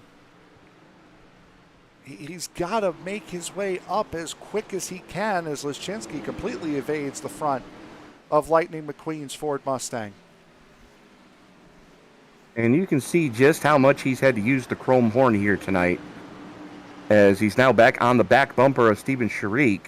Sharik was last down on lap 162, but not making any headway right now. It's a log jam in front of him. Garrett and Walton going side by side. Yep. Garrett getting the position away from Walton in the 66. Sharik doing the same, and now Waltman will pass Walton. No, that doesn't get confusing at all, folks. Thanks for asking. Greg McConey. Oh, bad entry into turn 3 for McConey. Puts Ryan Truex right back to his rear bumper. Daniel Silvestri, on the other hand, now having to deal with Thomas Aaron. Aaron all over what is left of the back bumper of Silvestri's Mustang, trying to wrestle that lead away from him. Now, these are the last two guys that have won on road courses, and you and I both said in the pre-race, expect the road course ringers to be advantageous tonight. Yep, only 2 races on road courses, and right now here are the winners as around goes the 904. You just saw it right in front there as Michael Grant goes around. And again, he has had a mare of a night in that 904.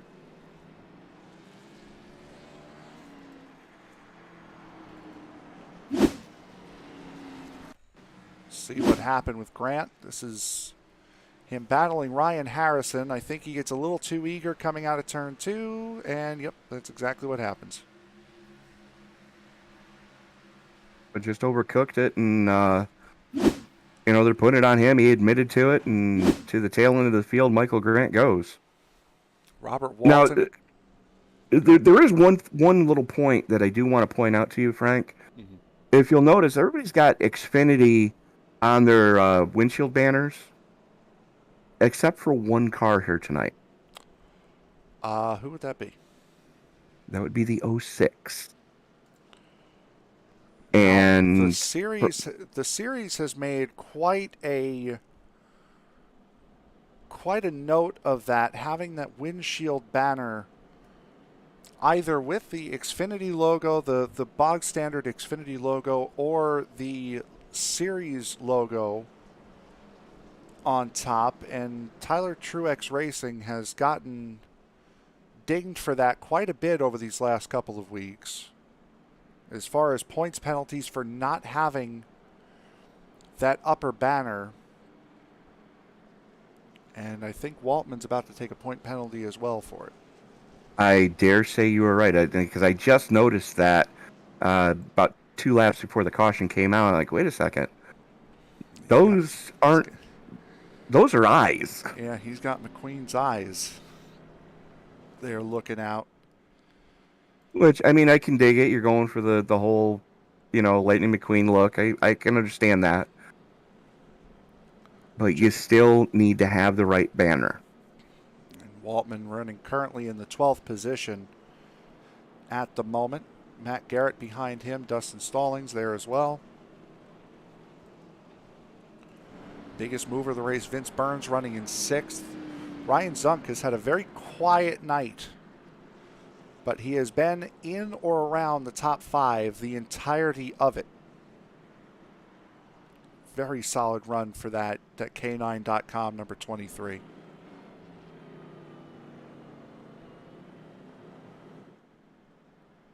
They are getting ready to turn them back loose, and Thomas Aaron making it known that he is not pleased having to restart on the outside lane yet again.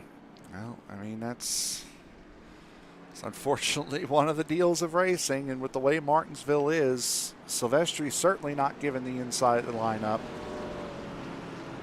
with the way this track is.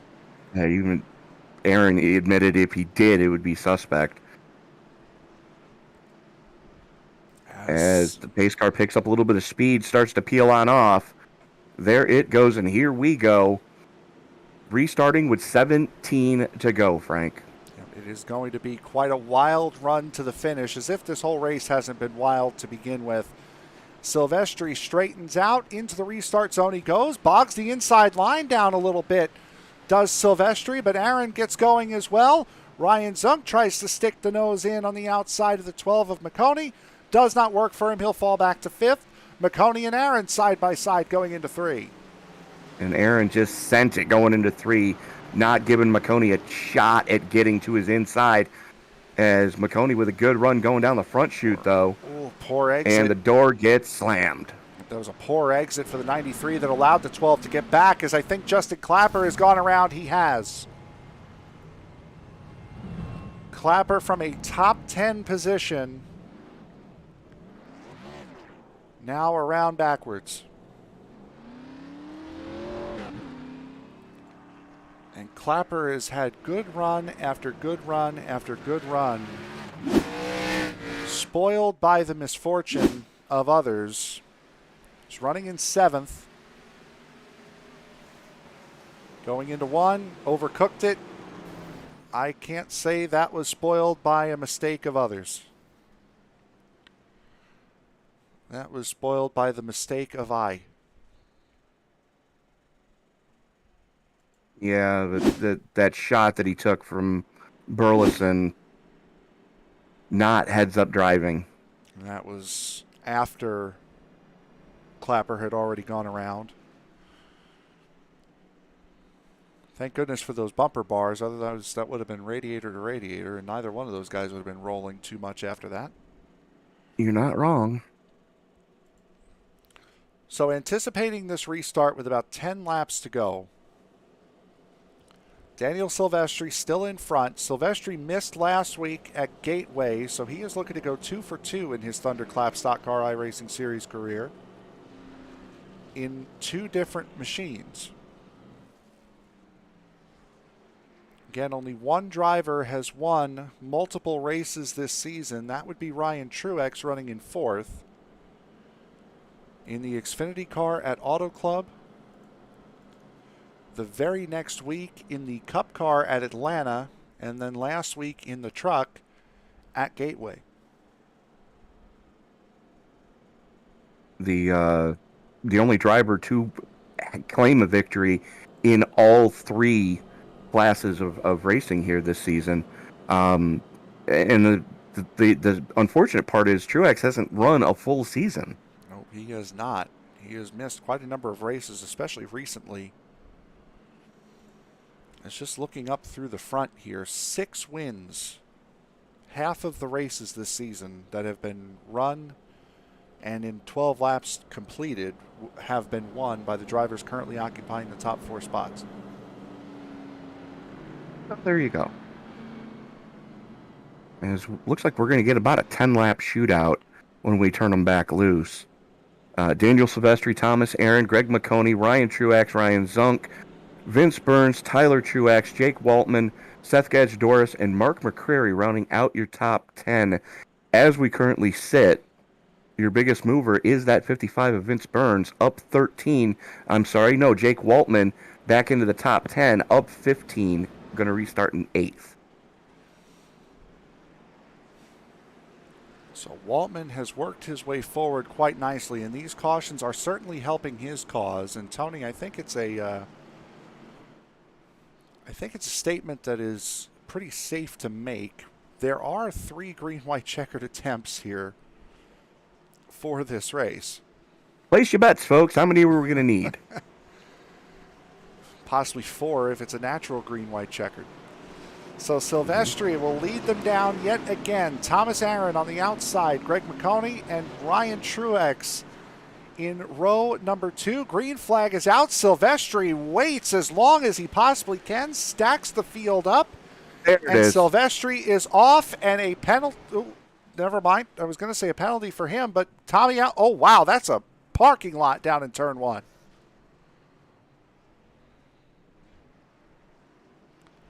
Steven Lischinski, Bobby Grant. That's Nikolai Jardon in the 11.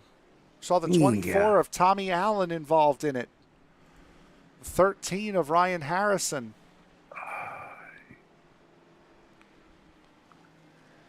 I want to look at that start again, because that was quite an interesting start. The green flag does not turn these guys loose.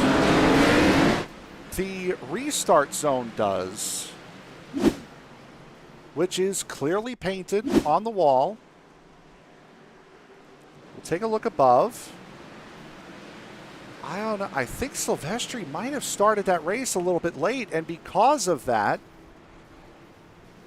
that got everyone in the back bundled up.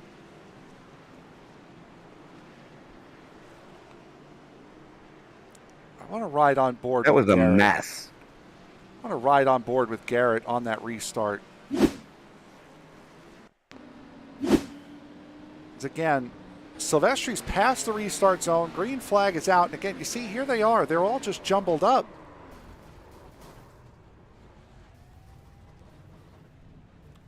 There's Jardone getting through.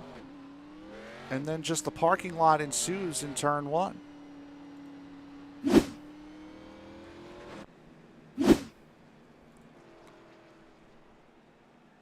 Let's ride on board with Daniel Silvestri on this restart and take a look at the wall on the right. If he starts this late, here he comes, get into the restart zone. Boy, if he was in that restart zone for that start, he was just in it. And I mean just in it. Yeah, he restarted that kind of late. And that's the danger of starting, of doing late starts like that, is it causes what happened there, especially at a track like Martinsville. At a track like Vegas, where we'll be next week in the Cup cars, you can kind of get away with it because it's a bigger track and you're not having to brake immediately after the start. But at a place like here, it causes what happened there. It's just a chain reaction of guys running into each other. But good news for Thomas Aaron, he doesn't have to start on the inside, on the outside this time. Instead, it'll be Greg McConey who will start on the outside of row one. Thomas Aaron, who almost got turned by the 23 coming out of turn two, as we saw on that replay. We'll start. It looks like the practice that Ryan Zunk got is going to pay dividends. Yeah, as he's missing the nose of that car. You're missing the front end now. So 5 laps to go. It'll be 4 at the stripe, and Silvestri's already gotten a chewing out from race control, and he's going to have to report to the big white hauler at the end of the race. Here we go. This time a lot better restart there for the 97. Field gets spread out a little bit. Thomas Aaron able to hold that inside line against Greg McConey. McConey still fighting back, not willing to give it up. Little bit of a slide up in the middle of the corner for Aaron. That will get him the clear. McConey now goes on the defensive, trying to hold Ryan Truex behind him. Just the curb and around both of them. Yep, Truex around. McConey around as well. We're going into overtime. Yes, we are. And all that work Greg McConey did during this race to get himself from second to last, a lap down, all the way up to second.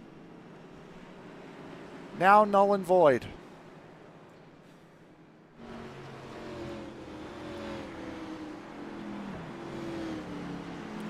Let's see what happened here.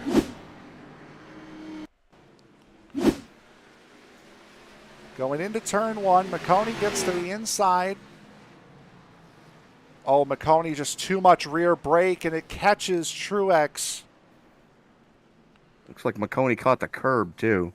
No, at least from our vantage point, it didn't look like curb. Might have caught it with the front. And we'll go from overhead. Watch the 12. He's going to try to jump to the inside. Too much rear brake. Oh, yeah, he does go across the curb with the left front. Fortunate thing for Ryan Truex is he shouldn't lose too much ground. I think he's only going to lose one position. Yeah, they gave the spot to Ryan So Tyler. So only Ryan Or Zunk and Tyler Truex get by him. So he goes from an effective third, had McConey not slid up into him, down to fifth. So not a horrendous trade-off for Tyler Truex. And there's still plenty of time, considering that those two cars in front of him are heavily damaged.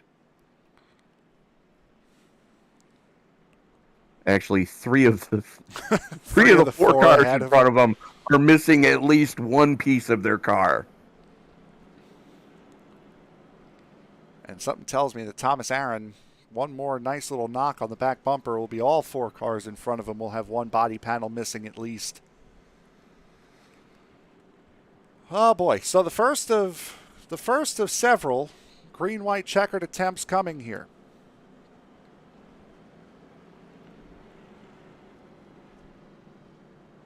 Daniel Silvestri has led since about lap 156-ish. He's led more than that here tonight, but that was when he most recently took the lead. Thomas Aaron and Greg McConey have been battling for second. Now McConey's out of the picture.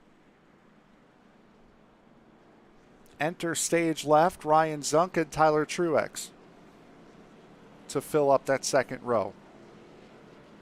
And you got to think that right now, Zunk has the advantage. As, for that matter, does Ryan Truax. Because Ryan's going to be restarting behind Ryan Zunk. So, there's still plenty of time for the 56 to get back up there. But don't look now. The 06 of Jake Waltman is right behind Truax. Waltman has worked his way up to seventh, fourth car on that inside row to the inside of the four of Seth Gadget-Doris. First attempt at a green-white checkered finish here for the Sponsor Me 200 from Martinsville Speedway getting underway as Silvestri with a nice jump clears Thomas Aaron. Aaron doesn't get clear of Zunk, clears himself off the nose of the 23, gets down to the inside line. It was one of those, I'm putting my car here. If we crash, it's on you. Oh, big shot. Oy! And that moves Thomas Aaron to the inside. And we're under caution again. Oh, and just before the leaders caught the white flag, so we will have another restart. Nikolai Jardone in the 11. I think that's the 79 of Anthony Burleson around backwards. It is. The 14 stopped.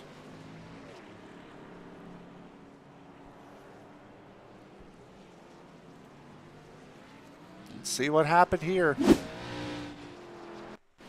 It's Burleson and Stallings. Oy. Oh, and that started way up with Vince Burns. They just parked the 06. Doris and they just parked the 06. So Waltman clearly had something to do with that then.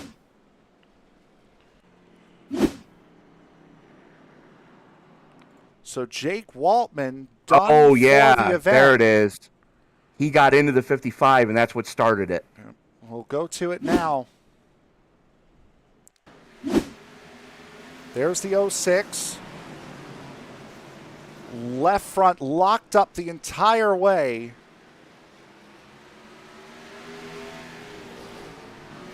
Boom goes the dynamite. To be fair to Race Control, Waltman has gotten into several people with his charge back up to the front. Yeah. To be fair to Waltman, to bring back the Charles Leclerc line, that was just a racing incident. His left front was locked up that entire way, and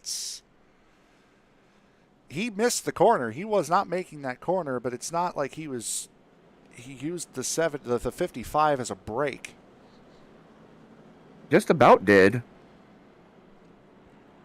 No, like I said, Well, I could see the argument from both sides there.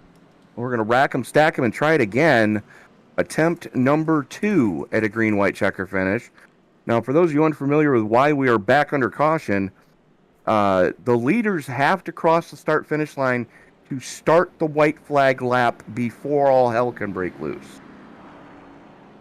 And we didn't make it this time.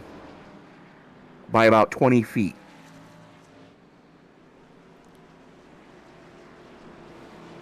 Seeing Rucker Rawson in the chat there. I'm not sure which driver he is, but the pace car kept trapping cars a lap down. We definitely saw that, and we definitely noticed that on a couple of these restarts here today. As we get set to do it again. I dare say Ruckus might be... Yeah, I'll tell you after. The field working its way through the 3-4 complex and into the Geico restart zone for what we hope is the last time tonight. We are back underway as they're stacking them up again. Good restart for Silvestri. Gets out in front. Tyler Truex to the inside of the 93. Ryan Harrison would have been the unidentified driver in the chat. Yes. As Tyler Truex gets to that second position, Thomas Aaron, white flag is out. Is Aaron going to give him the chrome horn? He's probably going to have to as Ryan Here we Truex go. looks to the inside. Daniel Silvestri will come off of turn 4, the most dominant car today from pole to win. Daniel Silvestri 2 for 2 in the ThunderClap Stock Car iRacing Series. Tyler Truex coming home in second. Thomas Aaron hanging on to third by just the slimmest of margins. 0.07 of a second, the difference between the 56 and the 93. I was actually going to take a look at that. Yeah, that's all it is. Daniel Silvestri. We said it was a racetrack that was going to favor the road course drivers. And the 2 winners of the 2 road courses this season come home in top 3 positions, and we will hear from both of them here in the not-so-distant future. Tony, I believe you are with our race winner, Daniel Silvestri, right now. Daniel Silvestri going 2 for 2 here in the ThunderClap Stock Car iRacing Series. Second start of the season, second win of the season. Congratulations on a hard-fought victory here tonight at Martinsville. Thank you very much, guys. Talk us through just how difficult it was at times to try to make your way through the traffic. Well, I kind of wanted to get track position there, setting up for that last 100-lap run. So I tried doing some of the short pit stuff in the cautions during those 50-lap segments, and it kind of screwed me over a little bit, just because, obviously got in a few incidents. My car was destroyed. I just got a chance to look at it, and it was pretty destroyed. But you just gotta, stay calm a little bit, a little give and take. Definitely had to use the bumper a little bit too, but it was overall a really fun time. How much fun was that in the closing 50 laps with you, Aaron, and both the Truaxes just going after each other? Well, I was playing. To me, it was really the restarts, and I kind of played it where I knew Aaron was the guy that I needed to watch out for. So I was going to try to do whatever I could to hurt him a little bit, just like a little strategy game. So, depending on where I'm going to the boxes, trying to just get him set up to lose some time on me there, especially at the end, to where he might be side-by-side racing with someone and I can get clear track because he was better than me. He could get in the corner. I think my car had like 2 minutes of damage and just was not turning very good. But, just has to, when you go to this racetrack, you just got to play a little chess and have a little strategy as well. That chess may come back to bite you as the restart with about 10 to go. You got a scolding from race control under the caution that was a result of going so late in the restart. Yeah, I wanted to go right at like that last line. I think he said I was fine. He came on and said that it was close, but it was just before the end of the box. So legally as a leader, I could do that. It definitely was late, but that's what I was trying to do there. Well, next week we go to Vegas in the next gen car. Your thoughts going into that event? I'm excited. Hopefully, I can make it. I'm just racing this for fun. It's a really fun league. Got a good thing going, so I enjoy being out here with everybody. And so whenever I can, come and race, I'd absolutely, I know I'm gonna have a lot of fun. All right, Dan. Who do you need to thank before we turn you loose to go celebrate? Oh, just got to thank RD Esports and those guys in there. They're all really nice. Had a good time talking with them while we race, and just the entire ThunderClap series, all the race officials and everything that goes on. They do a good job. So always appreciate having a well-run show when you show up. So got to thank them for all putting all this effort and putting on the show. All right, Daniel Silvestri, congratulations on your second victory on the season. We will see you next week at Vegas. Yep, thank you, guys. And Frank, I believe you've got the patriarch of Tyler Truax Racing with you now. I do. Tyler, it was an entertaining race from your perspective. Up at the front, then having issues that sent you to the back, and then coming home in second. I'm sure that's more than acceptable for the night you've had. Oh, without a doubt. Yeah, we were up and down for sure all over the place. I didn't drive the best tonight at all. I was all over the place. Like I said, I hit the curb and overcorrected it and hit the fence in front of a bunch of people and wrecked. Jumped in the gas too early and spun the 83 off the corner. Got spun out. I mean, it was just an up and down day. I was just trying to survive there at the end because I already had the two spin rule, and one more I would have been parked. So just trying to be easy there, and it kept getting those restarts on the top working out. It looked like a wild and crazy race up here, but that's just one perspective. Being in the car, being in the pack, how insane was it? We kind of got a little bit of a glimpse from Thomas Aaron after we interviewed him after stage one, but just from your perspective, because you were all through the field, how insane was it out there tonight? Yeah, I mean, just a lot of... It's hard to make any moves anywhere without a wheel hop. This is a tough car track combo for sure, especially with that many cars on the track. So when you do get shuffled to the back and that many cars trying to check up for the corners, it results in a lot of bumper tag, if you would. So it was definitely tough to try and back up your corners, get the run off. But like I said, it was just had to buy your time. It was hard to really get any headway and make ground with all the cautions we had. But I think if we didn't have the yellows, we had a good group of guys to be able to have some good runs. Now we head to Las Vegas in the Cup car next week. This being your best finish of the season, your first podium of the season, I'm sure you'll be looking to carry that momentum on to a bigger racetrack with, I think, a more manageable car as compared to the Xfinity car. Yeah, I think the new Cup car is definitely tough with not being able to get away and the runs it relates to. So I think Las Vegas will be another track where we'll all be real tight, wide open, just kind of waiting for tires to wear out. So I kind of like the B car. I kind of think it fits my driving style. I look forward to B car on like the Mount Ass and stuff. That's where I think when the long runs start playing into effect is where I particular do a little better than these short tracks. I can't really run with some of these guys on the short tracks. So definitely been a rough struggle so far this season with all the incidents and stuff. I've been trying to do my real life racing stuff, so it's just been super busy with that, not really getting much time on the sim. So it's tough anymore to jump into these races when you got 30 plus guys and they're all really decent. So the series is definitely packed with really good talent. So it's definitely, you got to be on top of your game if you want to come here and perform. It's certainly a test every single week. And lucky for you, next Xfinity race is going to be at Homestead, so 1.5 miles in 3 weeks' time. Anyone else you want to thank before we let you go and celebrate a second place finish? I'd just like to thank my team, Truex Racing, and all the guys that race with us under our banner. It's a really good time running with all them every time we get on together.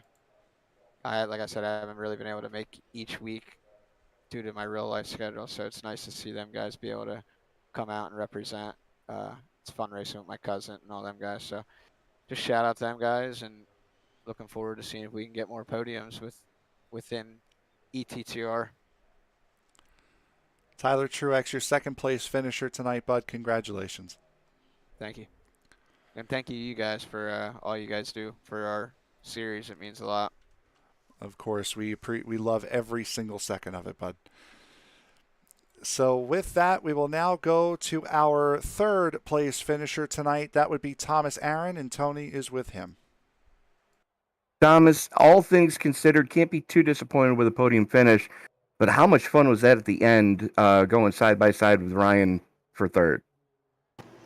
It was a lot funner that previous restart when I was underneath Daniel and thought I was about to move up the track for the win. But I mean, in retrospect, it's a lot of fun, but at the time it's really frustrating because I feel like another week, another race-winning car. It just hasn't all come together, but you know, we're showing the speed. We're fast every week. That you are, and you know, with the advantage you had at COTA coming into tonight, we were expecting the guys that have done well on road courses to do well here, and that really showed very well tonight.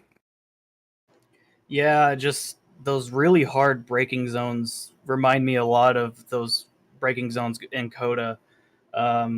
It's just all about getting that car slowed down and rotated through the center and then back on the power. If you can do that, you can do really well at Martinsville. What you can't control is the cautions and when they fly, but you know, we did the best we could. Well, we go next week to a track that's a lot more open, a lot wider, and multi-grooved at Vegas.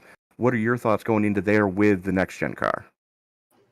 I love Vegas. I think it's one of the best 1.5 miles we go to.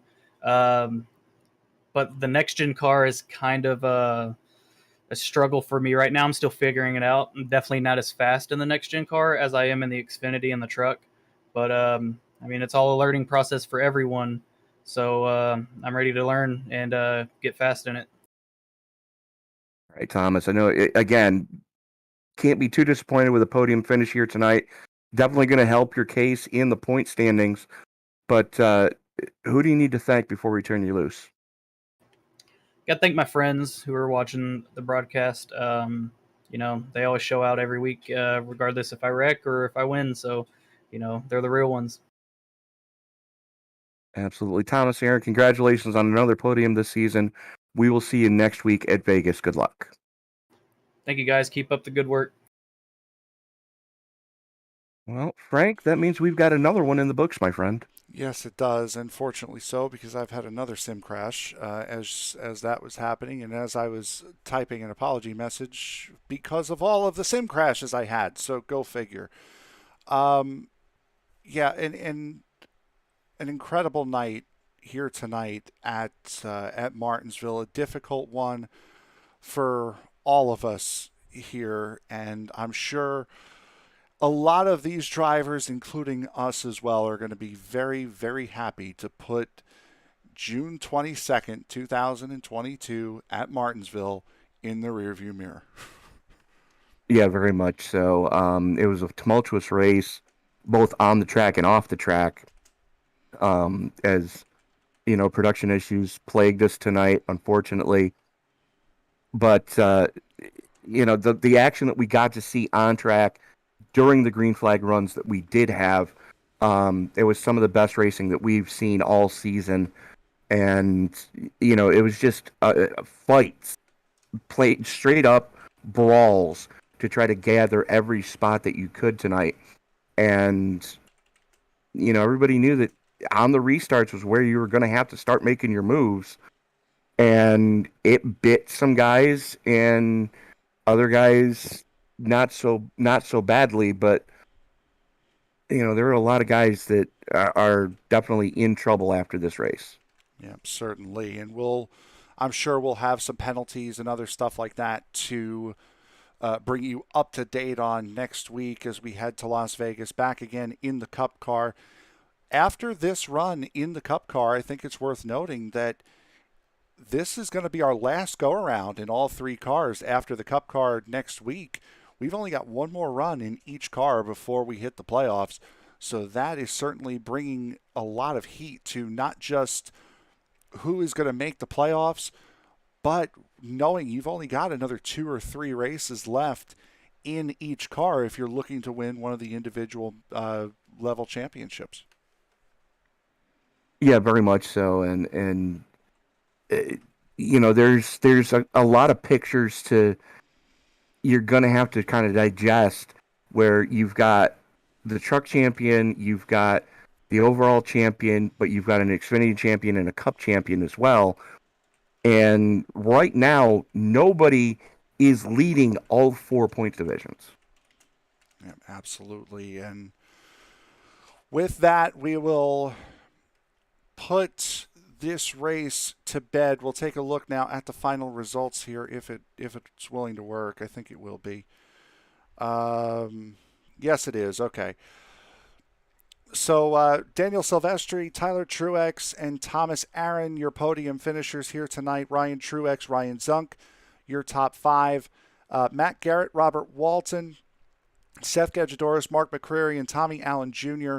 rounding out the top 10. Steven Sharik, Anthony Burleson, Greg Vielle, Greg McConey, and Michael Grant finish out in the top 15. Nikolai Jardone, Dustin Stallings, Bobby Grant, Stephen Leschinski, and Vince Burns rounding out the top 20. Vince Burns finishing a lap down. Jake Waltman, everyone from here on down did not finish the race. Jake Waltman was parked with 8 laps to go, finishing 21st. Scott Formosa, Ryan Harrison, Justin Clapper, Tyler Chalk, Cole Gedgedoris, Chase Leahy, and David Hall, all with DNFs here tonight. So for my broadcast partner, Tony Trapasso, I am Frank Marchese. Really quick before we get going, I understand we've had a lot of issues here tonight, but those were all production issues. And just know that these guys with this league do an absolutely incredible job week in and week out to put this show on, put the On Track Action show on for you guys. The ThunderClap Stock Car iRacing Series has had amazing support all season long from their premier sponsors, such as Eagles Woods Creations, TLC Incorporated, RL Productions, and so many other great companies and organizations. As we roll towards the playoffs, the ThunderClap Series continues to look for new companies and organizations to partner with throughout as a title sponsor throughout the remainder of the 2022 season and into 2023. Hey, are you tired? If you come in as a sponsor, you will be getting hundreds of eyes on you weekly, with your company or organization being placed in front of hundreds of new potential customers or supporters throughout the season. You will also be getting professionally scripted promos and ads throughout the season. You will also be getting a 15 to 30 second ad that will be put in the commercial block that will run for the entirety of the season. So please, please, please do not hold our underperformance here tonight against the series. These guys do a great job every single week. And if you are interested in becoming a title sponsor for the ThunderClap Stock Car iRacing Series, please, please, please do contact thunderclapracing@gmail.com, and they will help you out and get you on one of these broadcasts or for the entirety of the season. So now officially, for my broadcast partner, Tony Trapasso, I am Frank Marchese. Thank you very much for making us a part of your evening. We will see you all next week from Las Vegas. Good night, everybody.